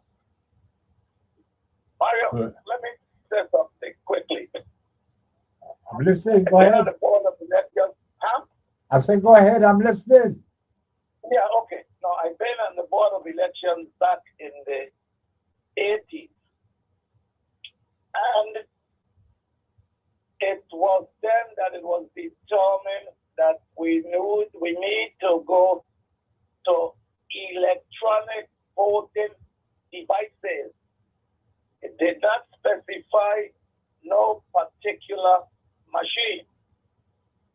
However, as the head of the committee for electronic voting, I ran into a kerfuffle with some dominant Democrats, particularly at the time, Senator Lauren Leatherberry, God rest her in her grave, because she wanted me to change the proposed language that we came down with from electronic voting devices and put in there the Shubtronic machine, and I refused to do it. Anyway, 3-4 of us went to La Belle, Florida to look at where these devices or these Shubtronic were used, and the supervisor of election there took us to a room where there were thousands of them, just like they fling them open and fling them inside the room. They were scattered all over the place. And he asked us, you sure that that's the machine you all want to use? We told him no. We coming to get some information on electronic voting device, that particular machine. No one particular machine. It was then that he told me that there was a senator whose name I called before that had talked about the Shubtronic. Long story short, the board still held the position that we were going to electronic voting devices, and the determination of what machine or what company would come later. However, who got the longest push before this, and the senator at that time had a lot of power, and the Shubtronic became the one that was used in the Virgin Islands. The very same machine, which the Honorable Board Brian had to point it out to them, that even though he, Lawet, and Belado, I think the three was St. Croix district senators, they were receiving votes from Corwan Terrace School and St. Thomas. Of course, at that time, it was just a little glitch. Some people don't understand, Mario,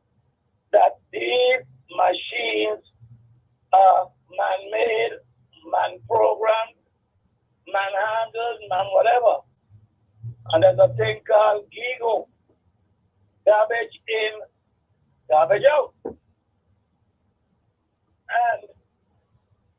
the fact that what it was, I lost my train of thought there, but it's going to come back to me. At any rate, and that I left the Board of Elections after that time, and the whole situation continued with a Shubtronic machine until they were changed with some other one. However, we have to be careful what it is we either looking for or asking for. And I say that to say that even with AI, as everybody seems to be, we like to have what we call fall of fashion monkey cat. Everything we have stateside with, we want. We have somebody got, we want it because it's upgrade, it's digital age. And I have been involved with the best of them on the mainland in this AI business. And they will quickly tell you it's a multifaceted thing to intelligence. And you can't do A and don't go all the way to Z, because you're going to be boxing up your big together rapstone all the time. And it is muy expensivo, Mario, very expensive. But then again, there are them and those who believe we older heads are old fuddy-duddies and we need to go sit down and let the young people come with their AI business and whatever else digital situations. Be that as it may, preparar su culito. Prepare yourself fast, because it is just by saying it, it's going to cost somebody. Mario, Thank you. But I just would like to say that as my sister, I think made it clear that this is not a substitute for the digital system. It is an alternative, so that there's a choice. It's just a choice. Right. So that you can now choose which one you want to use. That's all. Mario, but as I said yesterday, this call, and I'm sure the caller is going to call. I heard you. Mary explaining that to her more than once. Yeah. And yet she continue to say we need to go all the way. All right. Digital all the way. All right. All I rest my case. Thank you. Oh, by the way, let me ask a question quick. What is the status now of the Virgin Island and Caribbean history in the schools? Well, again, we are hoping that the court would have given us such a thing, but the best we can do, and remember, with this is for pro bono, our pro bono counsel is telling us they prepared a motion to ask the court just that, because that's the last thing the court just simply said that, hey, that we failed to provide evidence. And we thought that we had provided all the evidence they could possibly need, and that the court had agreed that yes, we had in fact provided sufficient evidence. So we are with the court. Yeah, but Byron, let me just say this and go. I mentioned a while ago about how the insiders, to include white folks, are viewing us back in the islands. They cannot understand how is it that Virgin Islands children know about Massachusetts and West Virginia and God knows where else on the mainland in American history, but don't know their own. And we, when I say we, the governor and the education and the rest of them believe they're cute by continuing to dumb down our children. My God. Thank you. Thank you. All right. Yep. Good afternoon. Thank you for your patience and welcome. Thank you. Pleasant good afternoon on this beautiful Tuesday in paradise. Welcome aboard. Yes. And matter of fact, for the first of the new year, health and strength for a new year. Thanks, and I hope this 2026 is more productive, prosperous, and peaceful than ever for all of us. Well, I'm listening to the conversation pertaining to the paper ballots. Right now, you do have an option. You can use the paper ballot, manually mark on the ballot, or you can go to a machine for those who are visually impaired, and you can punch in your choices and get a printout. And both of them, the printout and the paper ballot that you mark in, are inserted into a tabulator.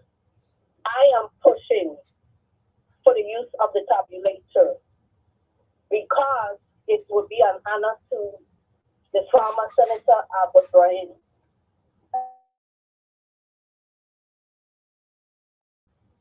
Adelbert Bryan, sorry. He is the one that introduced the DN. Okay. Are you aware of that history? Somewhat. Yes. So in his honor, I am pushing for the DS 200. People who want to use a paper ballot and mark on the ballot manually, do so. But insert it into the tabulator. We are in the digital era. The tabulator provides an extra layer of security to ensure that your votes are counted accurately.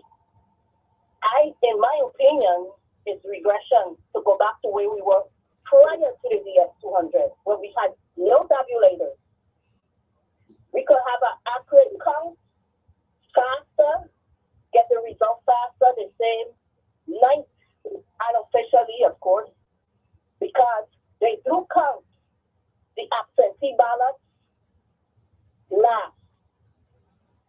There's those who go to the polls, actually go to the poll on the election day. Those ballots are counted first.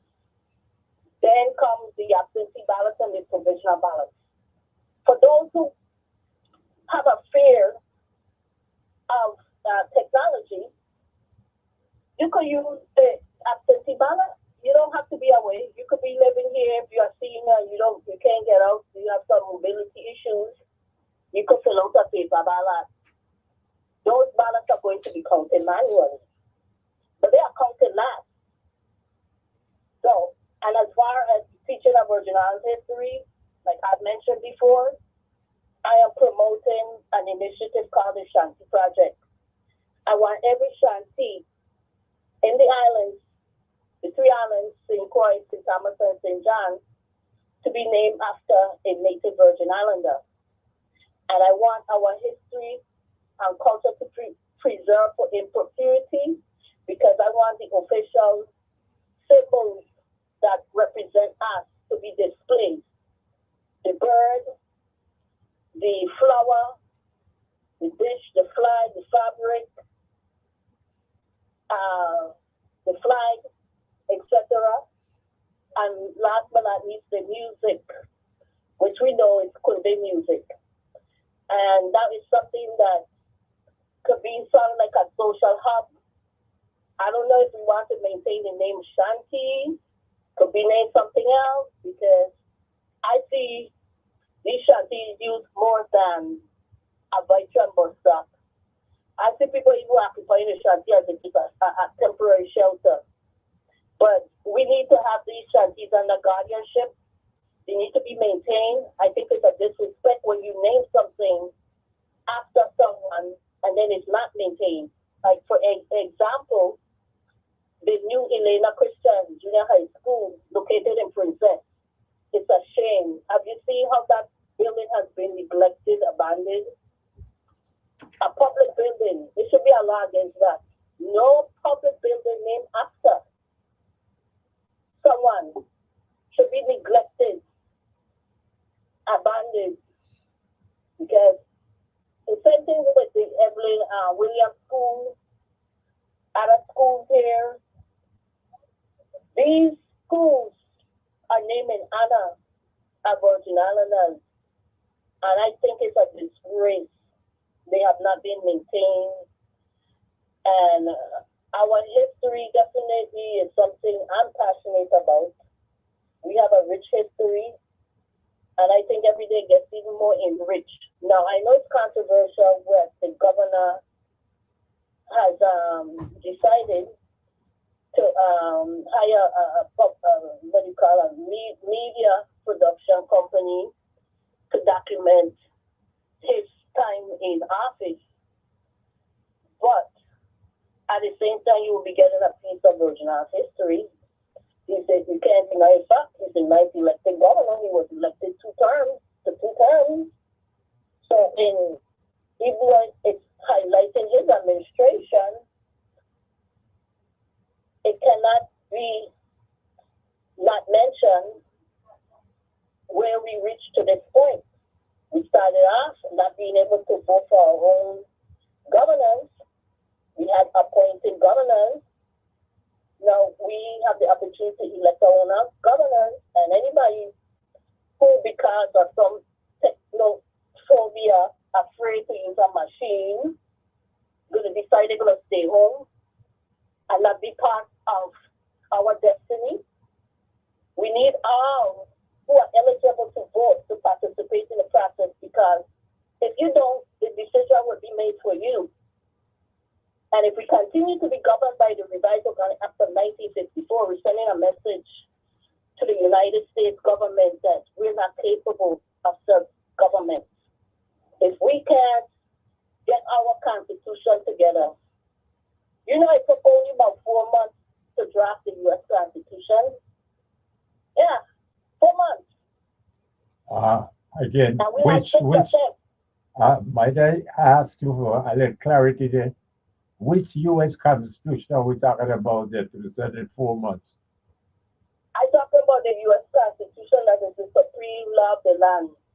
The U.S. Constitution that supersedes all 50 state constitutions and the 3 unincorporated territories of the United States that have constitution, American Samoa. Well, I would just like to point out to you that, again, after the Confederate document that made America independent from Great Britain, what ended up being the U.S. Constitution in 1789 was a second attempt. So that I think it took a little more than 4 hours. That was a second try. 4 months. 4 months, I'm sorry. That was a second attempt at the U.S. Constitution. So what I'm just trying to point out that, again, you know, we want to be accurate with our history. Of course, definitely. I know when but they fine, but again, when the delegates met, they want to revise the document that they had already in place. The document that you mentioned, but they went ahead and created a new document. The Confederate States of America. Right, they created a brand new document. Well, again, but I don't know what your point is. That's what you're making, but I was just making a little simple correction. That's all. My point is, we are on the 6th attempt for us to have a constitution. Oh, I didn't know we were talking about that. Virgin Islands are the only 2 unincorporated territories that do not have their own constitution. I know, and but you were governed by the Revised Organic Act of 1954. But you lost me, see. But we'll move on. I thought you were talking about this matter of paper ballots, but you're talking about a 6th constitution. Paper ballots, I'm talking about all of that. I talk about all right. Well, I'm a little old and slow, and I got confused a little bit there. That's all. But again, well, we're happy to have your opinion, and I certainly will give it all the consideration that it deserves. Thank you. I have a beautiful, blessed day. All the best And to a happy you. new year. All the best to you, my dear. Health and strength. Thank you. Good afternoon. Thank you for your patience. Welcome. Good afternoon. Good afternoon. The shark attack has made me think and wonder about the hospital's drug supply.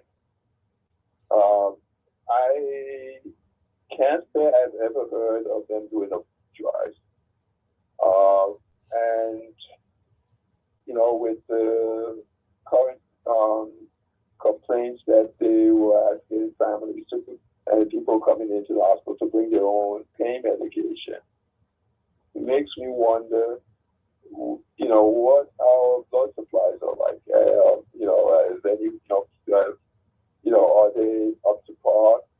If we had a major, Again, don't take my word as the definitive last word, but just as recent as last week, well, because of the situation that took place at Dawes Beach, I was told that no, we do not have an adequate blood supply. Far from it. that would have been my guess. With everything that's been happening with the hospital, it would have been shocking that they would have a good blood supply. And the question becomes, since they haven't done a blood drive, most places when they're running low, they make a public appeal for people to donate blood. Yeah. But I have not heard of that happening at any time. So it then leads me to wonder, is it an issue with being able to store the blood? I do believe so.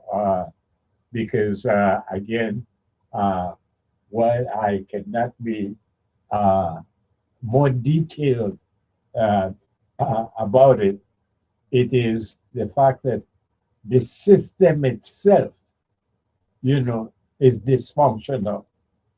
And yes, the storage of the simple medication, not to mention blood, is at risk.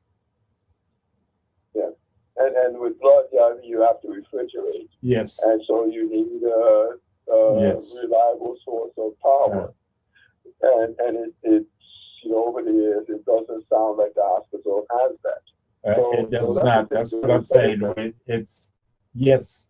The system is at risk. Questioning the hospital's condition after the shark attack, it seems like that's one of the things that they would jump on, making sure that one, they have reliable power, and two, that they have the facilities to store blood, because we know it's going to be necessary. At some point in time, we will have major disasters, maybe multiple victims. We had a refinery, we have a power plant. It's just a question of when this will occur again.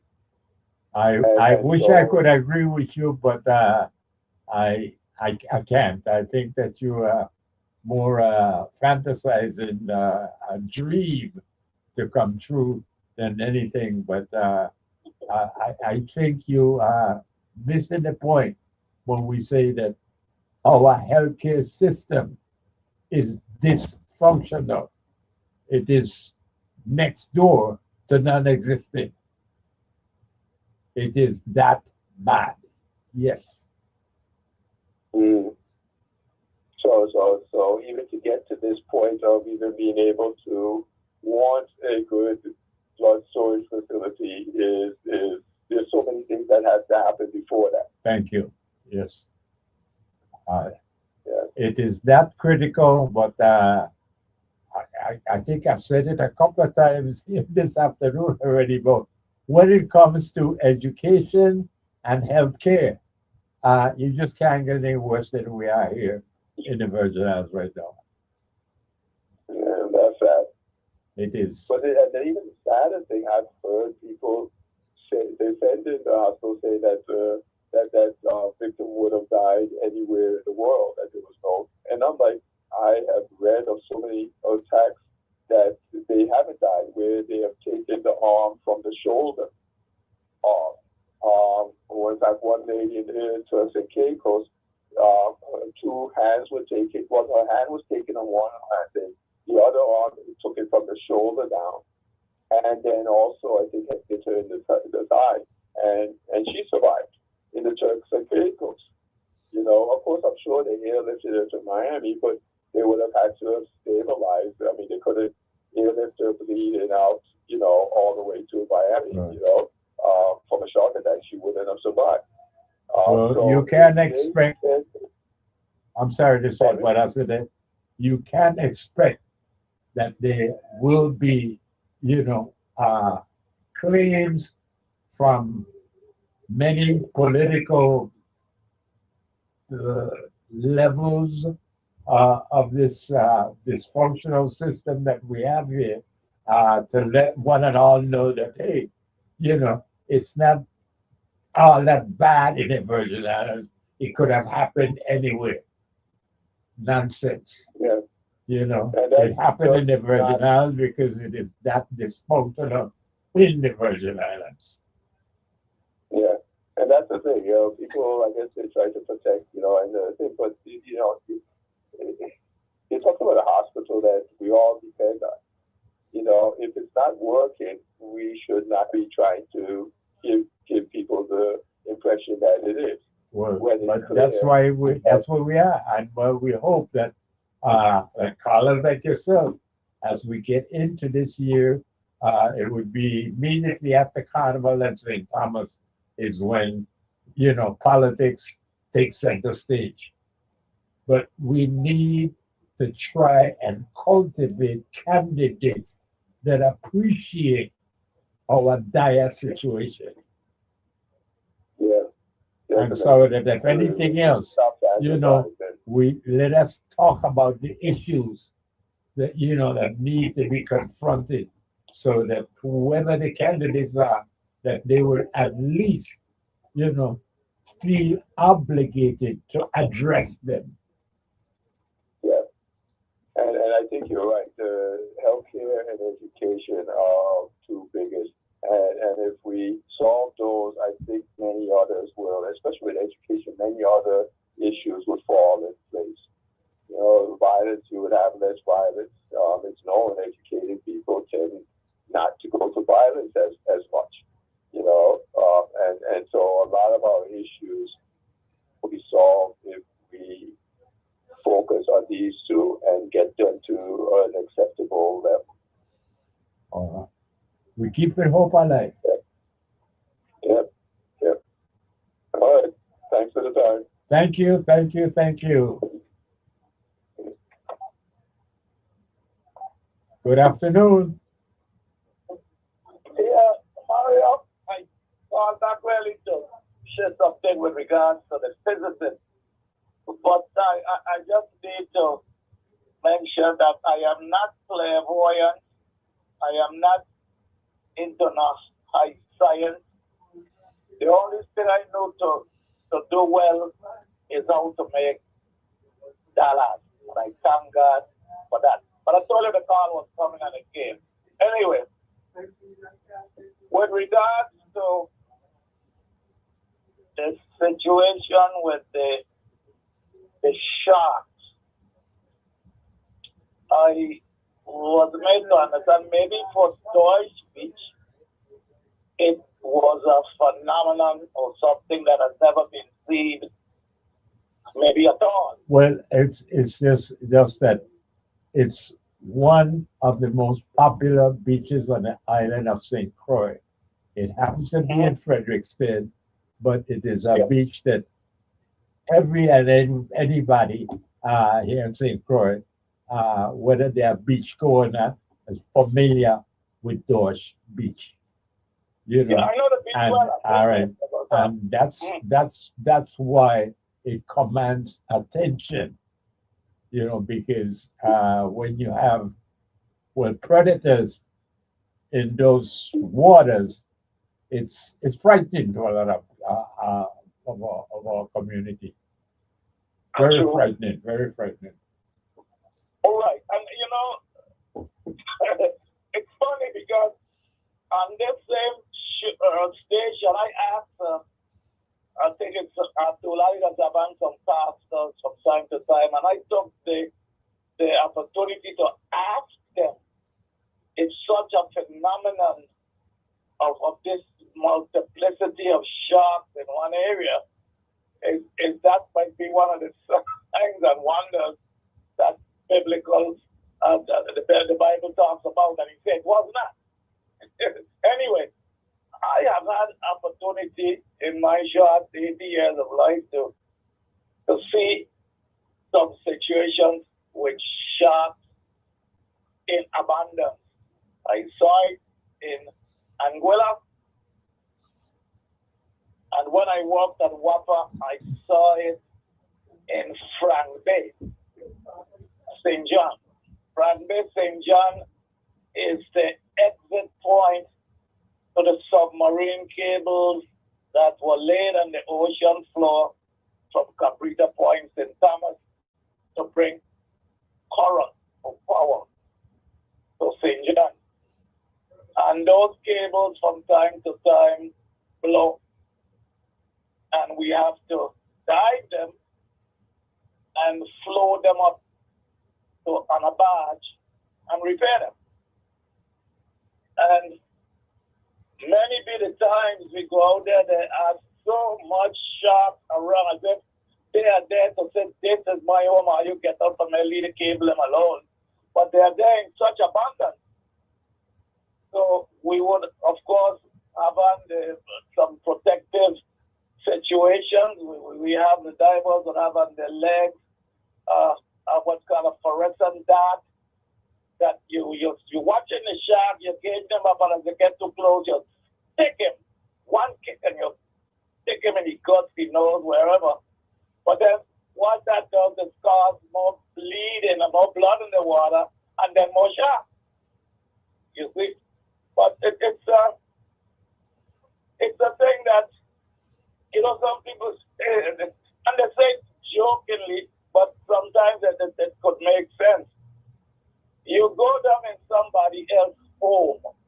Down in the sea is where these creatures live. This is their home. And you should go down there maybe with some kind of respect and guardedness. And, you know, sometimes at a beach, loud noise would attract, be it whales, be it porpoises, or sharks. You see. So we just have to be careful. Let me ask you, before I go, you having your history question today? Yes, of course, of course. I should have thought better than asking that. Yes. I know your day wouldn't go well unless you have that. Yes, in about next 15, 20 minutes or so, yes, we'll be having a crucial history question.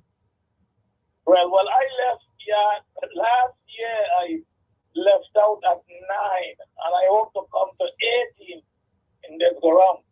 All right. Well, I wish you luck with it, because it means that you have to, well, anoint you with, Crucian patriotism. Yes. Because that's all this is doing. We're exposing the history of St. Croix that we take for granted, and I don't know why, but I think this is either the third or the fourth year now. I'm losing track, but we don't even come close to running out of history of this 84 square mile of St. Croix. It's just yeah. And that history quiz thing, there is a very good way of learning history. Well, let me start by saying this quickly. With regard to what Mr. Cecile, the physicist, said, and it's a frightening, it should be a frightening thing for what What people was hurt by those shots? What outlet would they have been able to be taken care of in our non? No, our situation is that critical.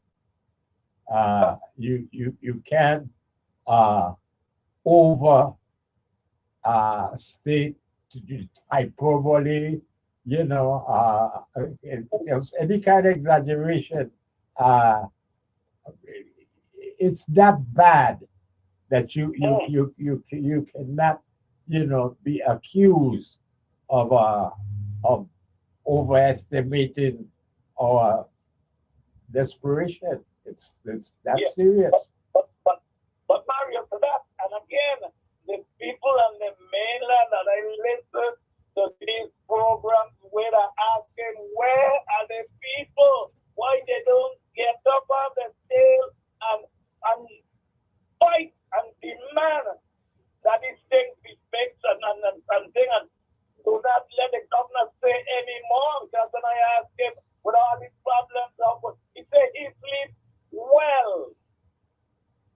Governor, go on and sleep. Go on and sleep, buddy. I got Mario. Thank you. Yes, beloved, we are pleased,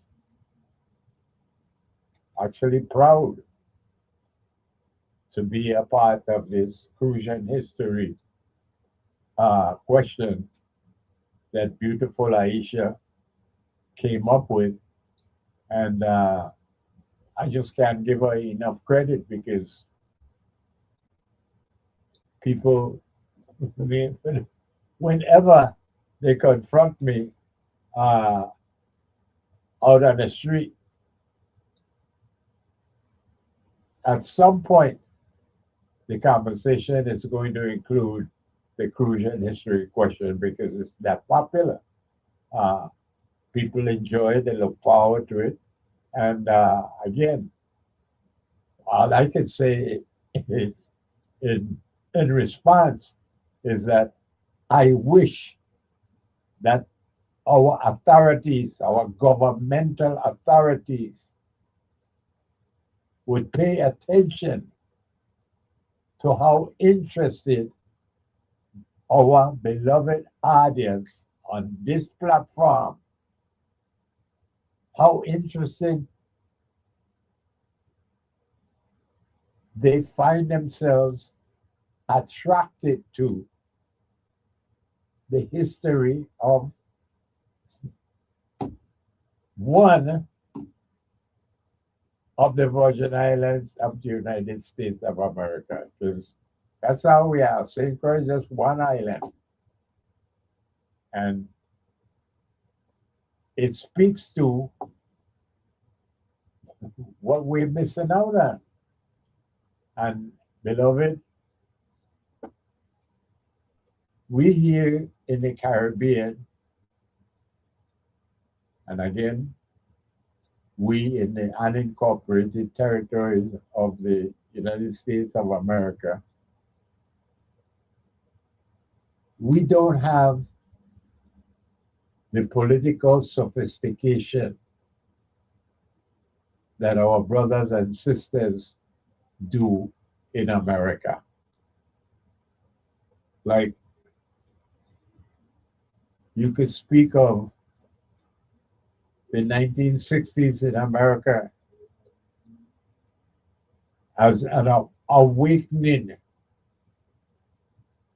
to the consciousness of the so-called African American community in the United States. We have never had such an enlightenment in the Virgin Islands. We have never had a movement with any popularity to it that spoke to the resistance, the courage, just the determination that our ancestors displayed in the face of chattel enslavement.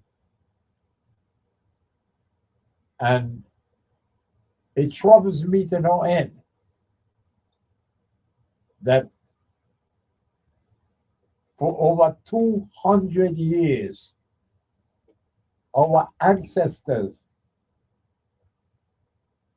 experienced the trauma, the dehumanizing trauma of chattel enslavement.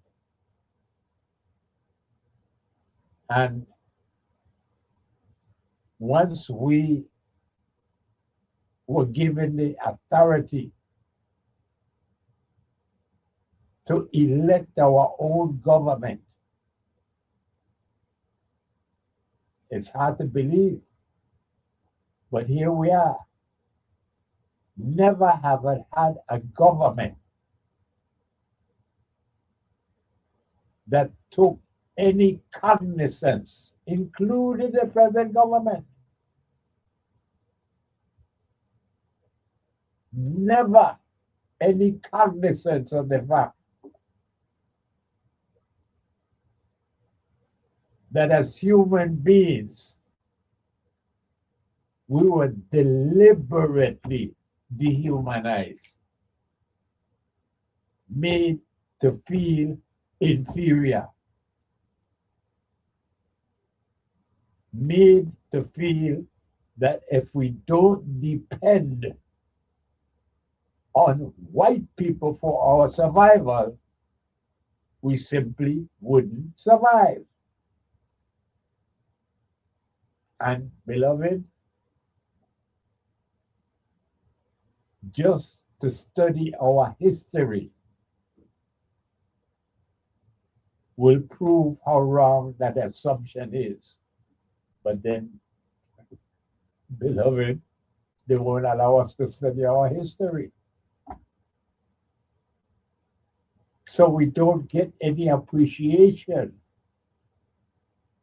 for what our ancestors did to bring us to the point where they could have a labor union that actually had legal possession of thousands of acres of land. So what happened? Yeah. What happened? Beloved, the land west of the Mississippi River in the United States had been occupied, populated by Native Americans that we have made to call Indians. Well, beloved, after the Civil War, these so-called Indians, indigenous and Native Americans as they were referred to as Indians, had their land taken away from them as homestead programs replaced them. And beloved, poor Europeans were incentivized to cross the Atlantic to come to America, where they would get as much as 150 acres for homestead for free, absolutely for free. Mind you, this is after the Civil War. when our ancestors across America were trying to survive after enslavement was abolished. So that after the Civil War, instead of extending land and homestead to Black people who desperately needed it, what did white America do? Turn their back on Black people and incentivize Europeans to cross the Atlantic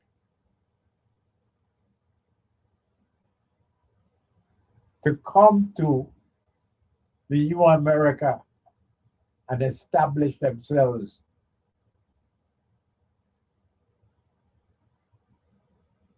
on free land that the government of the United States provided for them. So that places like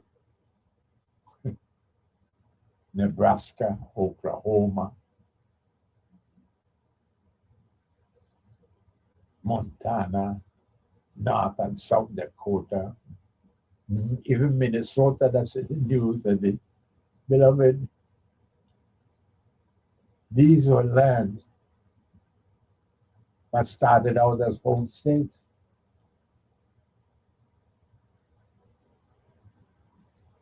Why is it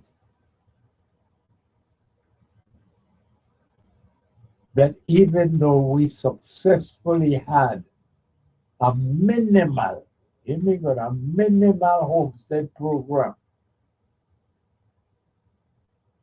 here in the Virgin Islands with the New Deal of Franklin Roosevelt? Beloved, even though the sugarcane industry was shut down, and therefore thousands of acres of land that used to grow sugarcane was made available. Beloved, it never occurred to any of our leaders here to provide homestead for our people who could have made it an opportunity for themselves to be self-supported. Nothing tago sa beloved. Matter of fact, the biggest program we have, if it's not tourism as a destination, then it is to bring refineries. We had the aluminum refinery, the oil refinery. Beloved, what is wrong with inside-out cultivation? How is it that we don't have any such programs to help our people to be self-sustaining? I don't know. You tell me, beloved, but our history tells a very different picture. And maybe that's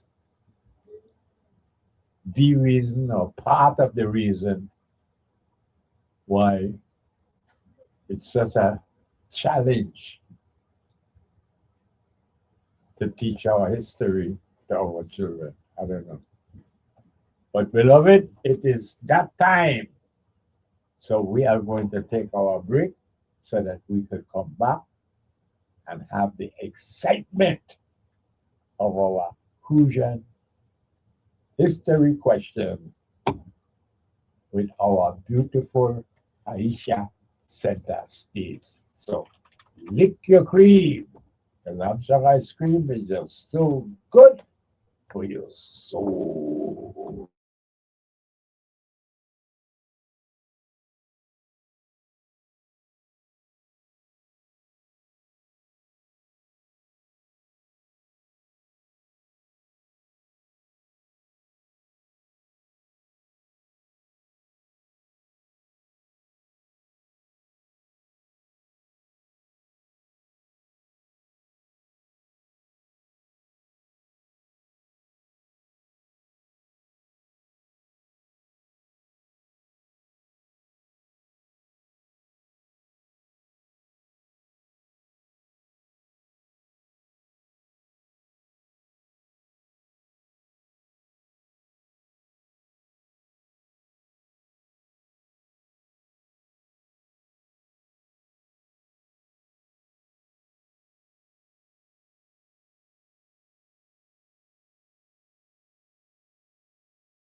Not beloved, and I hope you're ready, because I am ready.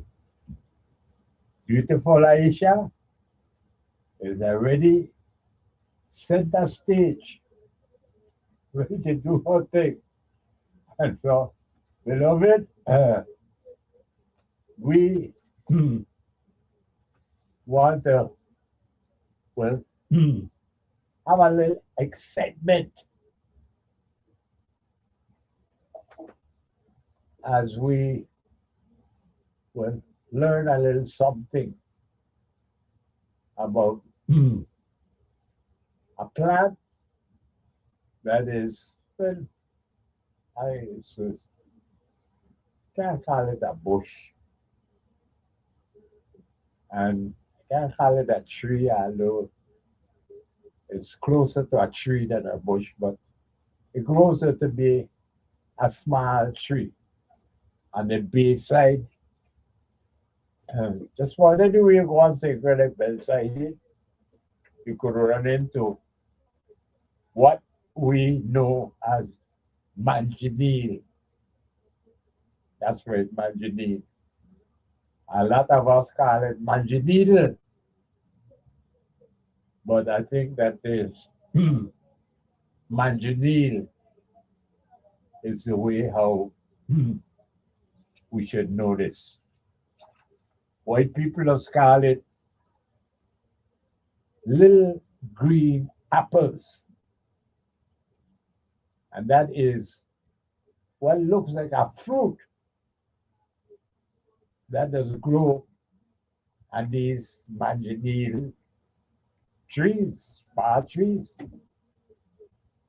But we know that they are not little green apples, and you should not at all try to eat them like you would eat a little green apple. So I am hoping that you are sufficiently familiar with what I'm talking about, and you know about manganese right here and St. Croix. Because what I want to ask of you as our Crucian history question for today is for you to tell us what to expect if you were to consume, in other words, if you were to eat a manganese little green apple, because, beloved, it's not a fruit. I don't know how you would classify the manganese in any other way other than the bearer of a very obnoxious bitter fruit. And that is the question that we drop in on you here today, because, beloved, so many of us have, well, ideas about what the manganese would do to you from what it wouldn't do to you. I want for you to tell us, beloved, what is the one thing that consuming or eating that manganese bitter fruit, what is the one thing that it would cause to happen to you? Good afternoon to you. Tell me more about the manganese, what it will do to you. Hello? Well,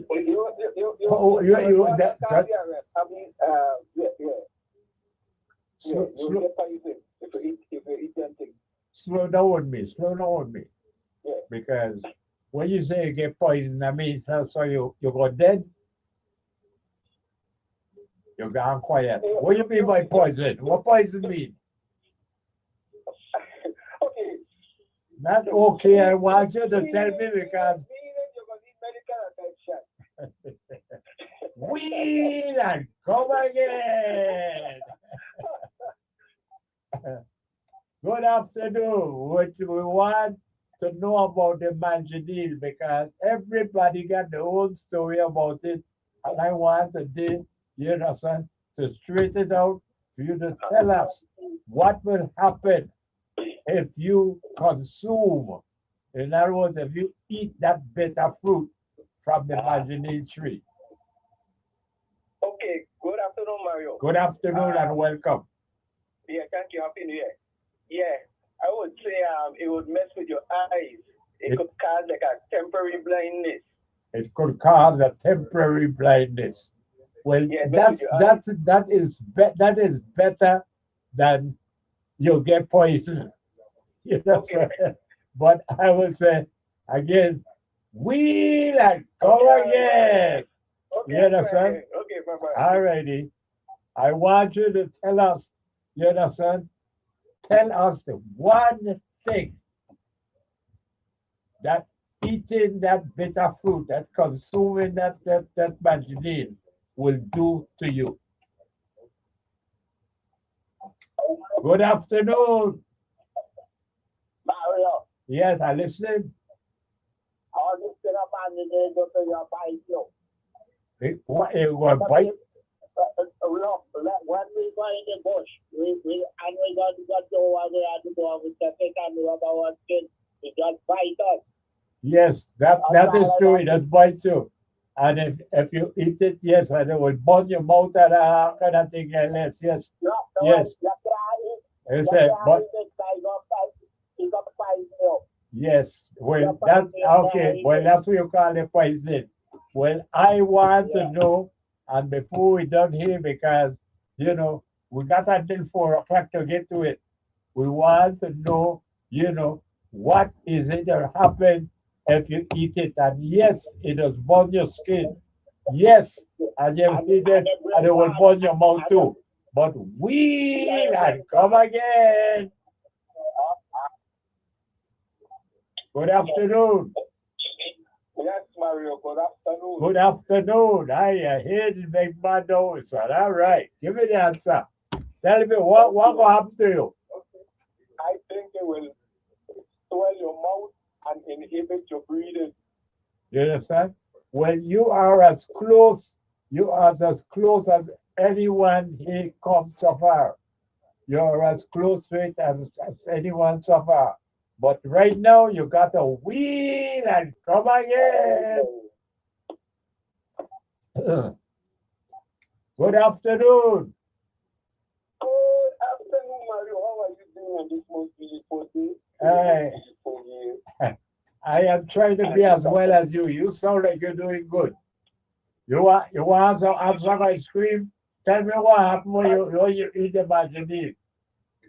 I'm laughing because I've been listening to your show and I remember a friend of mine.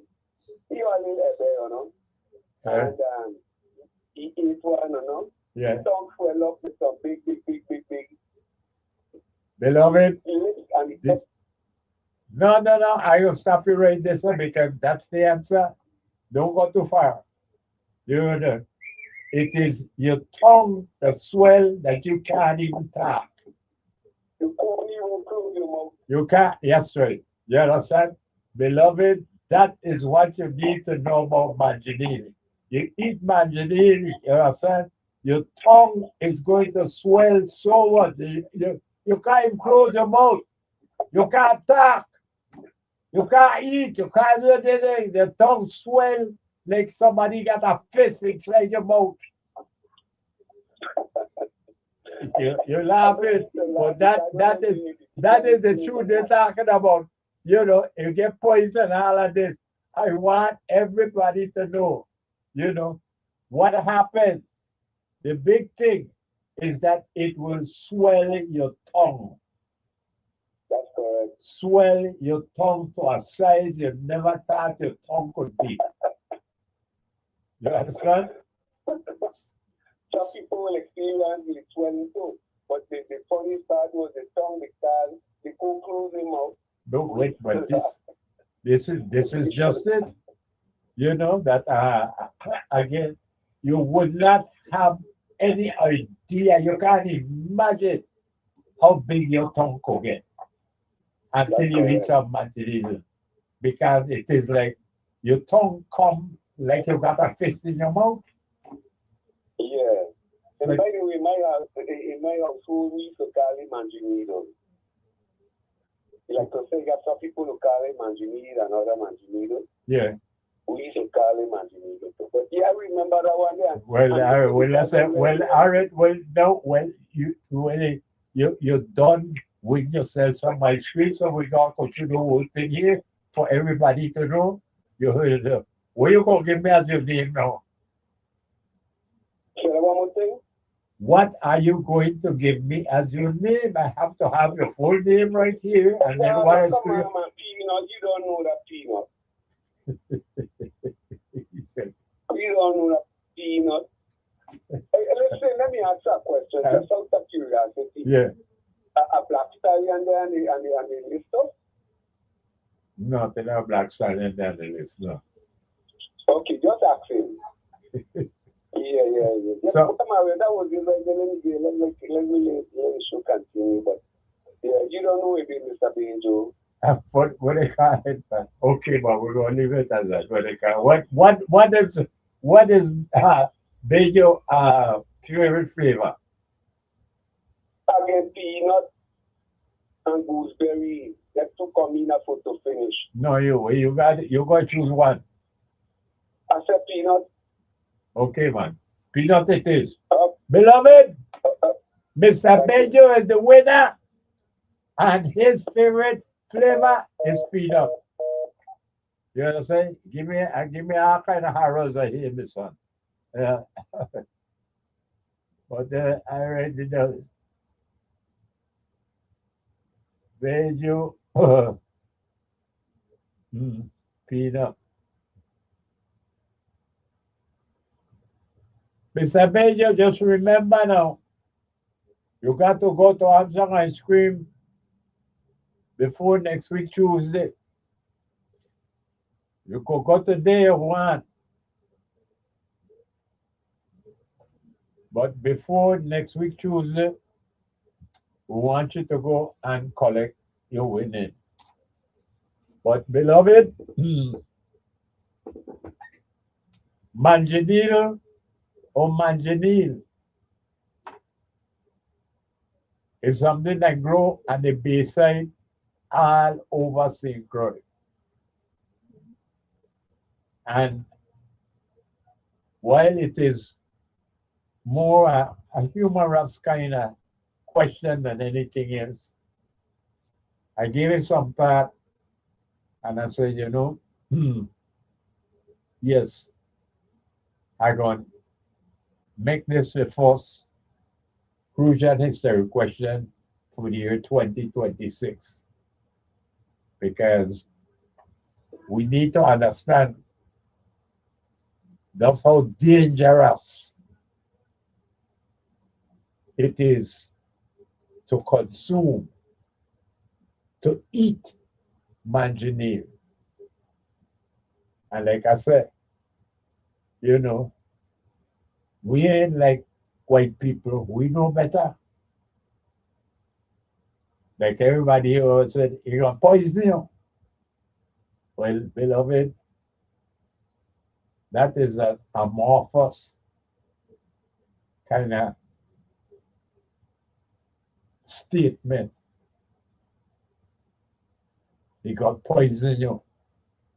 What I mean?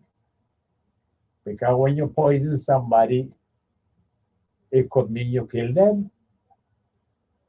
They're dead from poisoning. But no, manganese ain't gonna kill you. And so it ain't correct. It ain't the proper thing to say that manganese gonna poison you. No. But it definitely is going to upset your day. And I want you to know that for sure, it is a bitter fruit that will burn your skin. Like I just said, burn your eyes. If you get any in your mouth, you settle with it, will definitely burn your mouth. But beloved, if you make the mistake of eating some margarine, you will never ever forget it. Because it causes your tongue, hear me good, it causes your tongue to swell. That is what I want you to know. That is the poisoning. That is what could happen if you should be so, well, so ignorant as to not know that manganese is not a little green apple. It is a bitter fruit that if you consume it, meaning if you eat it, it can swell your tongue to a size that you could never imagine your tongue could have swelled to that size. You won't even be able to close your mouth. You won't be able to talk. You won't be able to eat. Matter of fact, for hours and hours, you won't be able to do anything with your mouth other to bar from how the bitter fruit burn in your mouth as it swell your tongue. Good afternoon.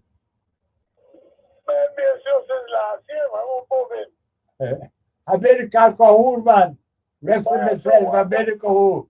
I saw water falling looking good with all the rain again. Yes, man, I get some good showers. But we ain't got no margin like Cahoon, though. Man, the thing was make us all look at lizard. Only lizard and chocolate. Yes, man. I wanted to know that, hey, don't think this is a joke and that is a burning sensation that you will get from the margarine. Because when margarine finishes with your tongue, you will want to know what I'm doing. Don't forget that, Captain. Thank you. Yeah, so, well, what's the one? I'm glad I got you here. What's the one? You changed it King Street, man. That's what got your boat. Oh, like how I looking, man.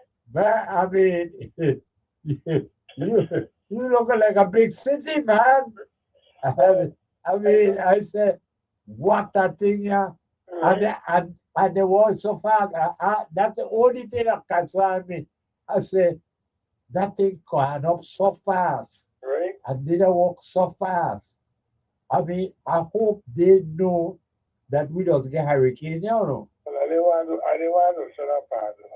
But I had to because, I mean, they built that thing from scratch to oh my Lord, what about 4 or 5 months? But when the ball goes done, Thank you.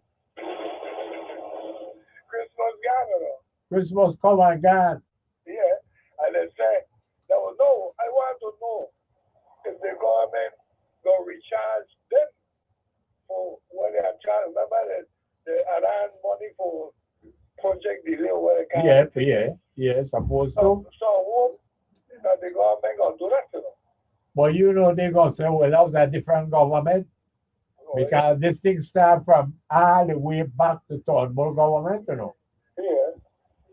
Turnbull, the Young, Map, and now O'Brien. Yeah, and the thing about it, that is not a professional ballpark, that's a triple A. You hear that again? The tourism say, what you guys doing over there? prison? Yeah. And the tourist asked, what is that? That's supposed to be up and said, no, that's only a prison. Super Dad. I got some belated birthdays, man. Well, all right, we live safe. Go ahead. My granddaughter, Tamira Charles, was on the 6th. All right. My son, Howard Milligan, Yes.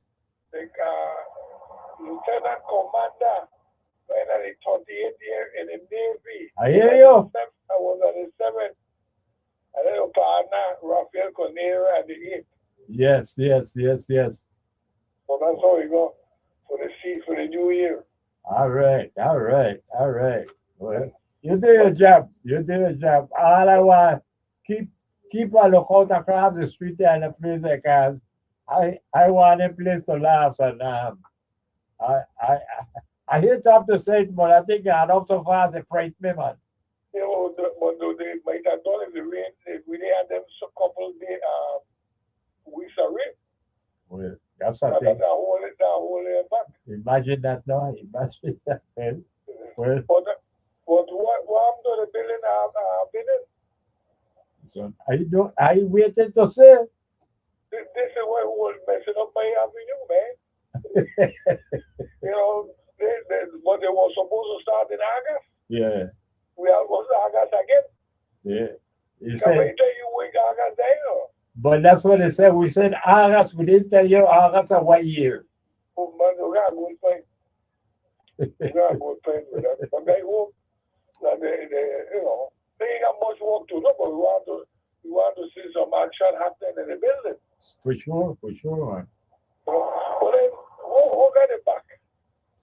Only the front day back, you know. I know. Who You got it know. back? But somebody have made it back. I can't put on this one that I can't put on me. So what about the magazine shop and the church? Yeah. The church, what about brought them at the place? Yeah. Somebody have made them before.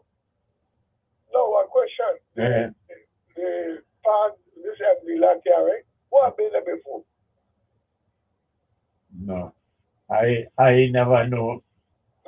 I never know that that empty lot of anything they have because as a little boy I remember back in the corner when they put gravel getting ready to pave it. And yeah, son, I had the son Genix would have been alive, I tell you. I don't know what they call it. Right at the corner there, I don't know what they call it, and he bust me head open. That's some gravel. But no, I tell you, I never know any place there. I never know any place there. I try when I walk in because when I try to walk and gain some of the buildings fixed. Yeah. Right? I try my best. I asked Blinky, I live there. Belto, I live there. In the area there, and none of them know I've been there. I Some never. people tell me it was some Gale, 28 Gale or something there. Yeah, well, that's before our time. I check it. When I talked to Mr. Shangi, Christian said that, and I think Mr. Wish, I think we are running down here. Yeah. At the time, I asked both, I tried all the best to find out when to win grade house. Win grade house. Right. And things to try to find out what's been there. To see if I'm going to find a picture or whatever. So never materialize. Right. But the next thing I want to get at or about now to is Stadman. Well, I just hope that they bring that thing down like how they do about the corridors. Put it down, rest it down there because if they leave that thing up as a highway come down, a lot of people get damaged, man. But some of them homeless are living there. You hear that again? And then people are still looking to go there. Parade dinner and I think something. I don't know we said 2 waiting on bicycle park up in front of the building. No man, that's how. No, man, I got to do that. Yeah. But the EU governor said that he take some face that he don't know that he have one. I know why you. But he want What kind of big one? What are we big one? Yeah, no, you don't give me governor half of that thing. Something that we see one man. Legend, okay, legacy or somewhere. That's what he said. That's what he said. No, that's what he said. You want to protect his legacy. Yeah, but then before that, he said he wanted. Yes. No, because you were Africa, no, he wanted. Or they can using taxpayer money. I want to try to get you to consider whatever. That would be good. Yeah. Bring here. Anyway, then listening. All right, man. Take care. Good We thing. got guns like on me. All right, mister.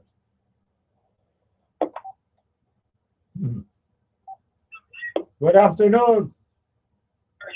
Yeah, Mario. Talk to me. Yeah, just want to say congratulations to Super Dad with his son, just 38 years and a lieutenant commander. Oh yeah.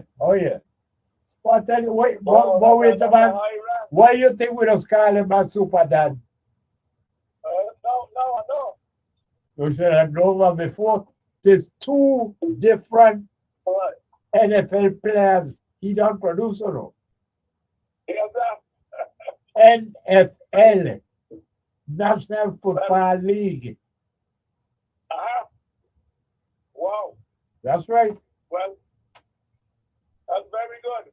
I only made lieutenant colonel, and that was a very hard feat. So I know lieutenant commander is, oh my God. Well, And what do you call it? They call it the full board. Yeah, full board. Yeah. Full board colonel. He had to be good. They didn't get up to him. Right. And, That's the next. After that, you're going to brigadier general, right? brigadier, yeah. Yeah. Okay. Yes, sir. That's a very high rank. Yeah. But that's super dad. That is why he's a super dad. Yes, sir. But you know, the thing is, the military on the whole, in our branches, losing a lot of high-ranking officers because of President Trump, who never been in the Cub Scouts or the Girl Scouts.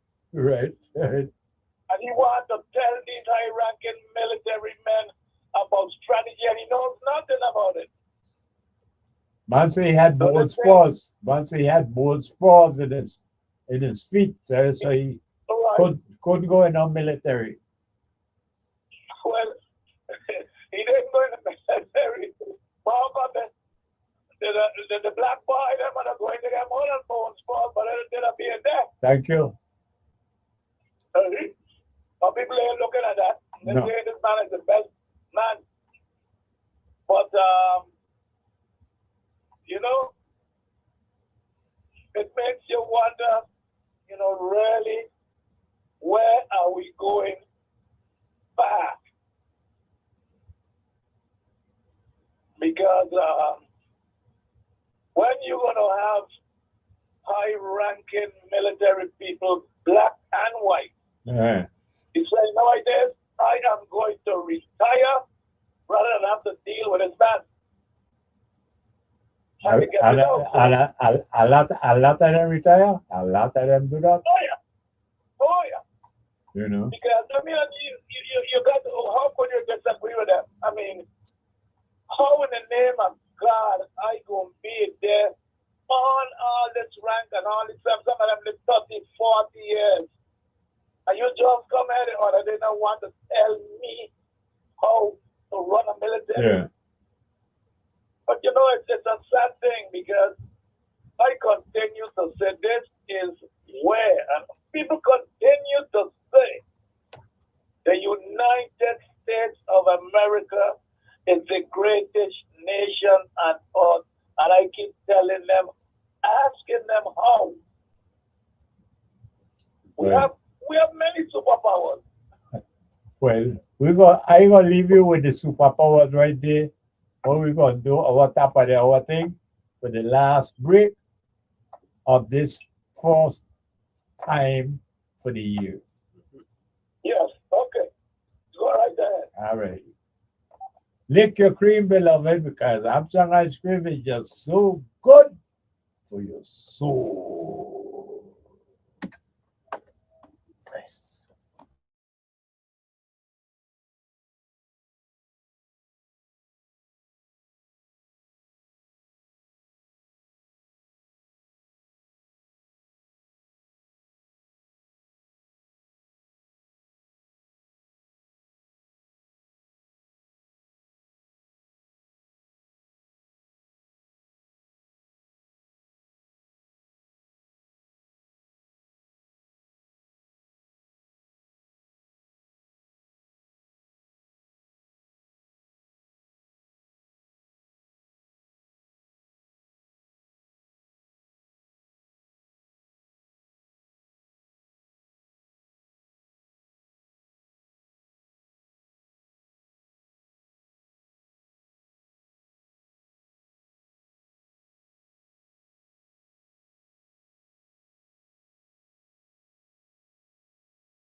I don't think I need to tell you, because you know, this is last lap.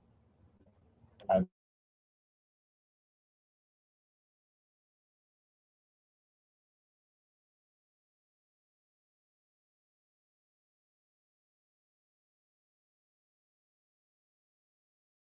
last lick.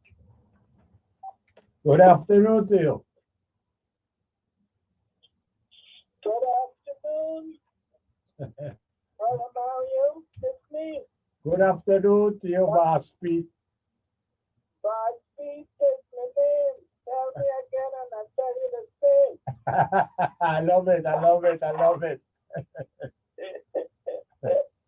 You know, I couldn't let today pass without calling to wish you a blessed and healthy new year. Thank you, my dear. Thank you, and health and strength to you and yours. Thank you so much. Now, just, I know we're on last lap, so let me just, Mr. Nick shouldn't give me a chance. So, about the shark attack, right? Yeah. Just one quick point. In our lifetime, I don't ever remember anybody getting bitten or even seeing a shark in that area. Okay? Well, Now, that's if you recall- that. But no, I know I'm interrupting you, but I want to make it known that that's the point of us, especially as Frederick said us, is that this is something that never happened before. Right, but I'm going to tell you why I think it happened. Now, we had that man of war out there, okay? And you're not the there first is one. Nobody who's going to regulate and tell the orange man up there Yeah, that his ship can't release their garbage and pallets that close to shore, yeah, which is the maritime rule. yeah. And I am pretty sure that they let out their garbage and attracted the shark in that area. That is my conclusion. Well, and Right. I would like to say to you, you know, that as soon as you said the man of war, you know, I was tempted to interrupt you right away because I have heard that not once, not twice, but quite a few times. You know, pretty much exactly what you're saying. You know, have been said. You know, and again, it's leave us to wonder as well if this is just because this one day here. What is it become of we if this thing really break out into a serious war, you know, and we at Puerto Rico, you know, we the American territories in the Caribbean. We have no say in the matter. None at all, none at all. None. Because they're opening the bases that they had closed since the Culebra situation there in Puerto Vieques, Rico. Vieques, Yes. They're opening it again. yeah, Okay? So, and we are in a direct line from Greenland to Venezuela. We're right in the center of all of that. yeah. So if they're going to stage anything, they're going to stage it from Puerto Rico and from here. All right. Okay? So we're in deep duty. Deep doo indeed, yes, yeah, yeah. There's nothing we can do about it now. Let's go to this African situation. All right. That's my pet peeve. I am so annoyed and disappointed that people are just sitting back and letting stuff like this happen. Now, if we still had a hospital in Fredericksburg, Yeah. we could have saved this woman's life if we had blood. If we don't have pain medication, how we don't have blood? Right. Huh? You tell me. All right? That don't even make sense. So then it makes even less sense when Snyder Hospital has just received accreditation. How does that work? If St. Croix does not have a hospital, and anytime you get a patient who requires more than a band-aid, they have to go to Miami or Puerto Rico. Why aren't they going to St. Thomas since St. Thomas has received the accreditation? Very good point. How that work? Who got paid? Again, you know, if I might, because you're making so much sense, I think as an electorate, because that's who we are. We are the electorate that decide who are going to be, well, our governmental representatives from governor and down. I would like to use your words, use your card to say to my beloved audience that it is our responsibility to continue to raise these issues so that we force the candidates, whoever they might be. God knows, I don't know. But those who are presently our representatives, they are not doing the job. No question about that. We need. But they don't have to. They don't have to. Because they know from the get-go that they're going to get away with whatever they want to do. So Well, they don't have to be accountable for that. The whole system is broken. well, And I know you're going to blame it on me because I left and didn't come back. But I No. thought I left this place in good hands. uh, But no. no, well, again, I would like to put it on all of us as the electorate to make sure them and those who put themselves up as candidates, which include those who are there now and will choose to run for re-election, to Right. put it in their face. What are you going to do about our lack of a hospital? What are you going to do about it? Tell us now. But Force they the have money. They have the money. we need to force the hands of these people who would be candidates so that when they are successful, we could put it in their face. As a candidate, you said A, B, C, X, Y, Z. What you gonna do? Now you are in there. What you gonna do? Because And to me, that's more of a priority than worrying about anything else. well, Our health care has got to be improved and be much better. that's, I mean, there's no existence. I mean, how do we let it go that far where you have to bring your own pain medication to yeah, a hospital? yes, What yes, is that? yes, yes. It's ridiculous. But that is how dysfunctional we have become as a people here on this 84 square mile island. And we pretending like things are all right, but they're not. And that's what this incident at North Beach points out, that we're not all right. You have to be blind, deaf, and dumb to think that this is okay. Mhm. And that's all I got to say about that. Otherwise, my doctor would be calling me. Well, anyhow, again, wish you health and strength, because I'm going to be insisting on all of us. We need to raise our Yes. blood pressure if that's the case, but we got to let these people who are going to be candidates for the 37 legislature and the governor of the Virgin Islands and thing to delegate to Congress, all of them, we Right. got to put it in front of their face.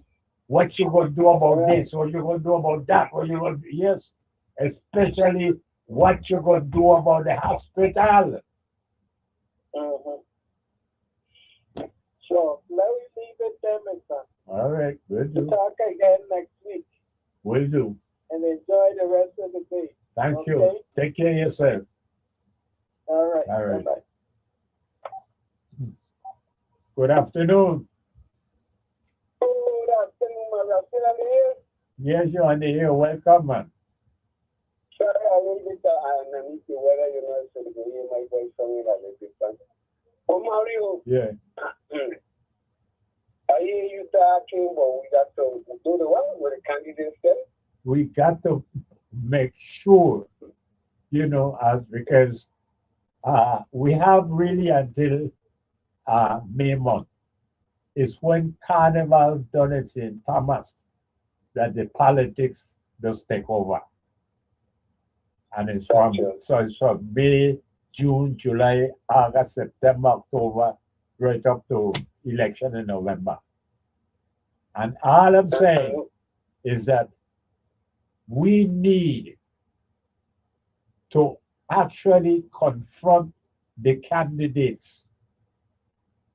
Whoever make themselves out to be a candidate, whether it's for governor, lieutenant governor, delegate to Congress, or any of the 15 positions in the legislature. We have to confront them, make them tell us what they're going to do if we vote for them. We got to do it like we have never. Look, we got to do it like we have never done it before, Mr. Major. We got to. You have in the past. I have told you the same thing, and we will still allow them to get away with it. They will always tell you, "Oh, there's a problem with the homeless, all the veterans, all the children, all the housing, what you call it, I even forget the name, so long sports center, whatever you call it, for the housing community center, whatever. How are we gonna deal with that? But tell us how you gonna deal with it now." Well, that's what we have to do now. We can't settle for generalities. When they said that we're going to ask them point blank, all right? Well, what are you going to do? If I vote for you, if you get in the legislature, what are you going to do? And don't tell me it's only 1 of 15. I want to know what you are going to do. Even if you don't get through with it. Thank you. Yeah. But that's because all the time, every candidate to come and tell us what's our issue. We know what's our issue. That's why we done the radio station every day, asking for, to correct this problem that you say I will deal with. Right. Because Mario, again, I heard about the shark attack thing, right? Yeah. Mario, I have a friend. He goes to fishing every day in Frederickson Cove. He knows Sandy Point and stuff. Yeah. He know that, you understand me. He just go out there by himself. Yeah. He don't tell me thing. If you see the man tell me the other thing, if you see this big tiger shark climbing up and down with the fish market. That all of a sudden the restaurant decided they go throw the food in the water. They left over. The man said, you want to see this tiger shark. Now I want to say it before I forget it. Okay. If we gonna be dying because of tiger shark attack or shark attack now, because if it happen once, it gonna happen again very soon. We gonna be living with this Mario. I hope my friend could get a bank stick. You know what's a bank stick, Mario? No. What is a bank stick?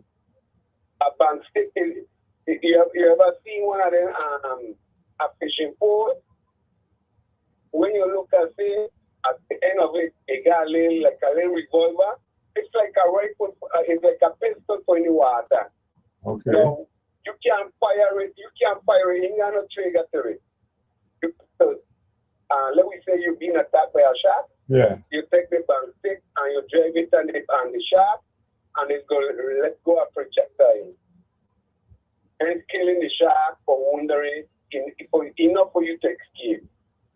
So if this is going to be the case, do that. But I keep telling them, and I've got a couple government officials, and I tell them, if you want to know, you ask me if you have any information, say something. Well, my friend Casca, he has information about the sharks, them right there in Frederickson. Right there. Sandy Point. Mario, the same day the woman got attacked, and that she lost her life. My two brothers and my son, Yeah. They was at the beach and they was watching three sharks devouring a tortoise. You understand me? Yeah. When you look and see, that same afternoon, the woman was bitten by a shark and she lost her life, unfortunately.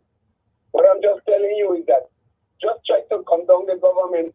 If you want information about shark attack in Frederick State or any shark activity in Frederick State or anything, or we're there and what's in the water, find Casca and Axie, because he got more information about this coastline that any marine biologist you could bring here to acclimatize themselves. It might take them a year or two, meaning so they can understand our ecosystem. And then you got Casca right there. So I'm just saying, but nobody can contact Casca yet. If you want Casca, go find him by the fish market in Frederick State. No, Mario last but not least. Okay. William Manginil. Isn't it true that they used to call it American Kenneth? Yeah. I just wanted to make sure that we used to call it American Kenneth. Yeah. Because the tourism didn't know no better too, and some of them get mashed up too. Well, that is the people that I most know that does get well get a tongue swallow because they know better, you know, and so Yeah. even if you tell them this and that, they say, you know, and so it's one and eat it, man. Mario, when he really remember the rally, Frederick said, no. Yeah. Remember when he really did underneath Manginil tree and you ain't know it? When the water, when the sap fall and you get born up, no. Yeah. With that again, Mario, thank you. Thank you, man. Thank you. But I think we. Good afternoon. Yeah, Mario, no time running. You gotta go home. Yeah, I got like 2 minutes. Talk to me. Yeah, but I needed to ask something because I get distracted and I didn't hear the history question. But I heard you talking about Manginil or something that swell up your tongue. Yeah.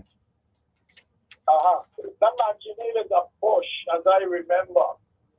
But I can't remember what is its medicinal property. You know? Well, I don't know of no medicinal property that it have. All I know is that, you know, it will burn your skin, and if you consume it, you understand, it will swell up your tongue to sort of the thing that you can't even close your mouth. Then you got like a big chapter tongue there.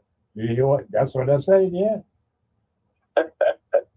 And But I gotta check on it because I know from a boy I've heard about this Manginil, but I really want I suspect it may have medicinal properties, but I'll try to find out. Anyway, you get home safely. Thank you. Stay strong. All righty. That's Yeah. right. Beloved, as we go through our last minute and a half here, once again, I want to say, beloved, we need to realize that we can sustain ourselves. We're not talking about being independent. We're talking about being able to look out for ourselves.